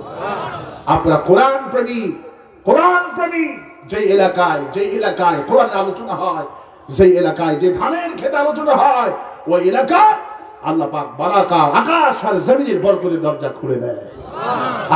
আমি বলে গেলাম, এই বছরের সবচেয়ে এই জমিতে বেশি ধান হবে, আলহামদুলিল্লাহ বলে। এবং অথবা এই জমির মালিককে আল্লাহ পরীক্ষা করতে পারে। জমির ফসলটা আল্লাহ মার দিয়ে যদি সবর এখতিয়ার করতে পারে, আল্লাহ পাক তার পরিবর্তে তার যে আল্লাহ পরীক্ষা করেছেন তাকে আল্লাহ পোষায় দেবেন, সুবহানাল্লাহ। আল্লাহ পরীক্ষা করে। আমার ভাইয়েরা, আর এলাকার এই গ্রামের যত মুরব্বী মারা গেছেন, আজকে আলোচনা যতবার আমি করছি, আল্লাহ পাক কোরআনের নূর দিয়ে তাদের কবরে প্রবেশ করে দিচ্ছে। কোন আমিন। আমি এখন দোয়া করছি, আল্লাহ পাক যেন এই মাহফিলটাকে কবুল আর মঞ্জুর করে বলে আমিন। আর বাস্তে বলে আমিন। আমি ভুল জিনিস আপনাদেরকে বুঝেছি, আফালা ইয়াতাদাব্বারুনাল কোরআন। কোরআনে গবেষণা করতে হবে, চিন্তা করতে হবে। শুধু কোরআন খতম করব না, কোরআন বুঝে বুঝে পড়বো, ঠিক আছে? কোরআন গবেষণা যারা করেছে তারাই হলো বিশ্বের হিরো। আল্লাহ আমাদের দেশটাকে 1 নম্বর হিরো হওয়ার তৌফিক দান করে দিন, বলি আমিন। আর কোন ঘোষণা আছে আপনাদের? আর কোন ঘোষণা আছে? দোয়া করে দিন। আল্লাহুম্মা আমিন। ربنا ظلمنا أنفسنا وإن لم تغفر لنا وترحمنا لنكونن من الخاسرين. সবাই পড়ে, ربنا ظلمنا أنفسنا وإن لم تغفر لنا وترحمنا لنكونن من الخاسرين. সবাই বলে, ربنا ظلمنا أنفسنا وإن لم تغفر لنا وترحمنا لنكونن من الخاسرين. হায় আল্লাহ, গভীর রজনীতে কোরআনে কারিমের তাফসীর করে তোমার দরবারে ভিক্ষুকের মতো হাত তুলেছি। হায় আল্লাহ, কোন প্রেসিডেন্টের কাছে হাত তুলি নাই, কোন রাজা বাদশার কাছে হাত তুলি নাই, হাত তুলেছি ওই বিশাল আকাশের মালিকের কাছে। হায় আল্লাহ, এই মোনাজাতটা যদি আমাদের জীবনের শেষ মোনাজাত হয়ে থাকে, আল্লাহ আমাদের জিন্দেগির গুনাহ মাফ করে দিও। এই তাফসীর মাহফিলটা যদি আমাদের জীবনের শেষ তাফসীর মাহফিল হয়ে থাকে, আল্লাহ আমাদের জিন্দেগির গুনাহ মাফ করে দিও। হায় আল্লাহ, মাগরিবের পর থেকেই অসংখ্য ওলামা আলোচনা করেছে, আবু সাইদ আলোচনা করেছে, আল্লাহ আমি আলোচনা করে তোমার দরবারে হাত তুললাম। বিশ্বনবী যিনি কোরআনের জন্য তায়েফের ময়দানে 3টা বার বেহুশ হয়ে পড়ে গেছে। আমি যখন তায়েফে গেলাম, এক বাংলা ভাষাভাষী ড্রাইভারকে জিজ্ঞেস করলাম, হুজুর কোন জায়গাতে বেহুশ হয়ে পড়েছিল? আমাকে দেখালো, ওই যে দেখা যায় বিশ্বনবী ওই জায়গাতে বেহুশ হয়ে পড়েছিল। আমি একটু চক্ষু বন্ধ করে বুঝলাম, এখনো মনে হয় বিশ্বনবী রক্তের ঘ্রাণটা পাওয়া যায়। হায় আল্লাহ, যিনি কোরআনের জন্য 3টা বার তাহেবে বেহুশ হয়ে গেল, যার দিকে তাকালে বাঘগুলি খাওয়ার কথা ভুলে যেত, যাকে দেখলে শিশুরা মায়ের স্তনে মুখ দিত না, সেই বিশ্বনবীকে মেরে হাড্ডিগুলি সব ভেঙে দিয়েছে। হায় আল্লাহ, আজকে এই কোরআনের মাহফিলে সওয়াব বিশ্বনবীকে দেখায় দাও। হায় আল্লাহ, আমার হাবিবের কাছে আজকের আলোচনার সওয়াবগুলি পৌঁছে দাও। পঞ্চগড়ের টেনশন মুক্ত মার্কেট থেকে তোমার দরবারে হাত তুলেছি। হায় আল্লাহ, যত ভাইরা হাত তুলেছে, কারাব্বা দুনিয়া থেকে বিদায় হয়ে গেছে, আল্লাহ আমি তো জানি না। কার মা দুনিয়া থেকে বিদায় হয়ে গেছে, আল্লাহ আমি তো জানি না। মায়ের মতো মধুর ডাক আর কোনদিন কারো কাছ থেকে পাওয়া যায় না। যত বিপদে পড়তাম যখন মা বলে ডাকতাম, হায় আল্লাহ মা আমাকে আদর করে কাছে নিত। আমাদের জন্য ছোটকালে মা কত ঝগড়া মানুষের সাথে করেছে, আমাদের জন্য মা বাবা কত ঝগড়া করেছে, মামলা মোকদ্দমা করেছে, জায়গা জমি কিনেছে, যাওয়ার সময় কিছু নিয়ে যেতে পারলেন না, খালি হাতে বাবুজান চলে গেছে। রাসূলুল্লাহ বলেছেন, মায়ের জন্য দোয়া করো, বাবার জন্য দোয়া করো, আল্লাহ তোমার সম্পদ বাড়াইয়া দিবে। যারা পিতা মাতার জন্য দোয়া ছেড়ে দেয়, তাদের সম্পদগুলি কমতে থাকে। হায় আল্লাহ, আমাদের মা বাপ যাদের দুনিয়া থেকে বিদায় হয়ে গেল, আল্লাহ তোমার কাছে দোয়া করি, মা বাপের কবরগুলি বেহেশতের বাগান বানাও। রব্বির হামহুমা কামা রব্বায়ানি সগীরা। সবাই পড়েন, রব্বির হামহুমা কামা রব্বায়ানি সগীরা। মা বাপ যাদের বেঁচে আছে, হায়াতটা দারাজ করে দিও, তাদের খেদমত করে জান্নাত অর্জন করার তৌফিক দান করে দিও। হায় আল্লাহ, আমাদের কোরআনের বুলবুলি শহীদ আল্লামা সাইদির কথা ভুলতে পারি না। এই তাফসীরের যিনি স্রষ্টা, বাংলাদেশে যিনি তাফসীর চালু করলেন, এই দেশের জালেমেরা বুঝলো না হুজুরকে 13টা বছর জেলখানায় কষ্ট দিয়েছে। একজন পুলিশ অফিসার বলল, হুজুরের কষ্ট দেখে বাড়িতে গিয়ে জায়নামাজ এনে দিয়েছি। যেখানে হুজুর থাকতেন অত্যন্ত স্যাঁতস্যাঁতা পানি পানি হয়ে থাকতো, হুজুরকে ঠিক মতো থাকতে দেয়নি, বাথরুমের কাছে বালুস রাখা হতো। হায় আল্লাহ, যারা হুজুরকে 13টা বছর জুলুম নির্যাতন করেছে, মাবুদ খোবাইব বিন আদি রাদিয়াল্লাহু আনহুকে যখন জালেমেরা ফাঁসি দিয়ে মারে, খোবাইব বিন আদি ফাঁসির মঞ্চে যায় আর বলে, যারা আমার সন্তানকে এতিম করতেছে, যারা আমার স্ত্রীকে বিধবা করতেছে, আল্লাহ এই জালিম প্রশাসনকে তুমি গুনে গুনে রেখে দিও, এদেরকে তুমি হিসাব করে রেখে দিও, এরা যেন কেউ তোমার গজব থেকে নাজাত না পায়। হায় আল্লাহ, আমাদের কোরআনের পাখি কি যারা 13টা বছর ধরে জুলুম দিল, মাবুদ হুজুরকে তাফসীর মাহফিল করতে দেয় না। 13 বছর তাফসীর করলে কত হিন্দু মুসলমান হয়ে যেত। হায় আল্লাহ, বাপের জন্য রাফিক বিন সাইদি যখন বাবাকে ধর্ষণকারী বলছে, রাফিক বিন সাইদি ভাইয়া সহ্য করতে পারেনি, হাইকোর্টের মধ্যে কলিজায় ব্যথা উঠেছে। আমার বাবা 50টা বছর কোরআনের তাফসীর করলো, আমার বাপ কিভাবে ধর্ষণ করে, ব্যথা ভালো হলো না। হাসপাতালে যাওয়ার আগে রাফিক সাইদি মারা গেলেন। রফিক বিন সাইদির 3টা ছেলে মেয়ে 3 হয়ে গেল। স্ত্রীটাও 4 বছর আগে স্ত্রীটাও মারা গেল। রফিক বিন সাইদির ছেলে ফেসবুকে লেখে, আমার আব্বাকে হারাইছি, মাকে হারালাম, আমরা এতিম। আমাদের দাদা যারা আছে, দাদা আসলি আমার আব্বা আম্মার কথা ভুলে যাব। অবশেষে যখন দাদাকেও হারালো, ওই ছেলেটা ফেসবুকে স্ট্যাটাস দিয়ে বলে, আব্বা হারাইছে এত দুঃখ বুঝি নাই, মাটা হারাইছে এত দুঃখ বুঝি নাই। আশা ছিল দাদা যান বের হবে, আমাদের শেষ আশাটা দাদাকে আমরা হারালাম। হায় আল্লাহ, রফিক বিন সাইদির 3টা ছেলে মেয়ে 3। আল্লাহ, মজলুম পরিবারের দিকে তাকাও। হায় আল্লাহ, সাইদি সাহেবের বাড়িতে কোনোদিন ঈদ ছিল না। ঈদের দিনই পুলিশ দরজায় বসে থাকতো। আল্লাহ 16টা বছর ধরে আমাদের কোরআনের কর্মীরা কোনোদিন ঈদ উদযাপন করতে পারেনি।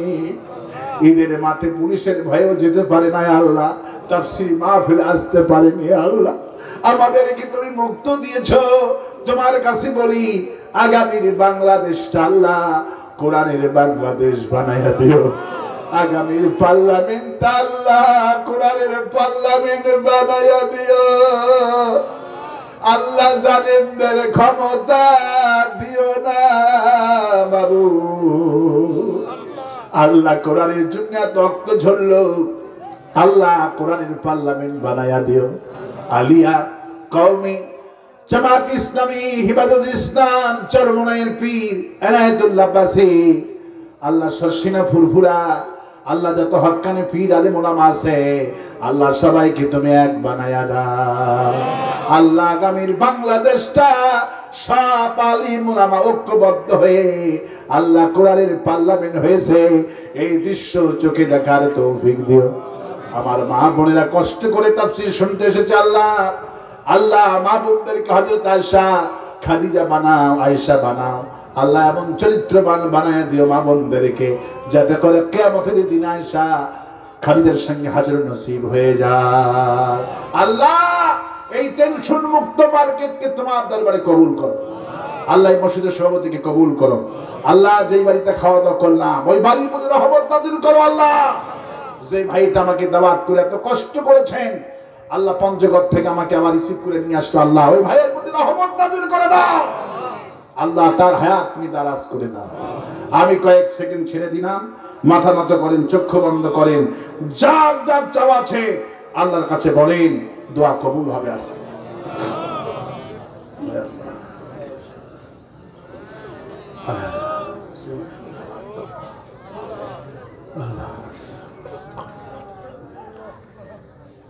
হায় আল্লাহ তাআলা, তোমার বান্দারা বান্দিরা মনে মনে কে কি চাইলো জানি না, মনের আশা তুমি পূর্ণ করে দিও। আমার শিহাবকে আল্লাহ তুমি বড় আলিম বানায়া দিও। আল্লাহ শিহাবের আব্বা মা উমরায় যাচ্ছে, আল্লাহ তাদের উমরাকে তোমার দরবারে কবুল করো। দুর্বার ভাইয়ের ছেলেটা অসুস্থ, আল্লাহ খাস করে তুমি তাকে শাফায়ে আজিলা দান করে দিও। রব্বানা তাকাব্বাল মিন্না ইন্নাকা আনতাস সামিউল আলিম ওয়া তুব আলাইনা ইন্নাকা আনতাত তাওয়াবুর রহিম। সুবহানা রাব্বিকা রাব্বিল ইজ্জাতি আম্মা ইয়াসিফুন ওয়া সালামুন আলাল মুরসালিন ওয়ালহামদুলিল্লাহি রাব্বিল আলামিন। ওয়াজআল আখিরা কালামিনা ইনদাল মাউতি লা ইলাহা ইল্লাল্লাহ মুহাম্মাদুর রাসূলুল্লাহ। আসসালামু আলাইকুম ওয়া রাহমাতুল্লাহ। আলহামদুলিল্লাহ।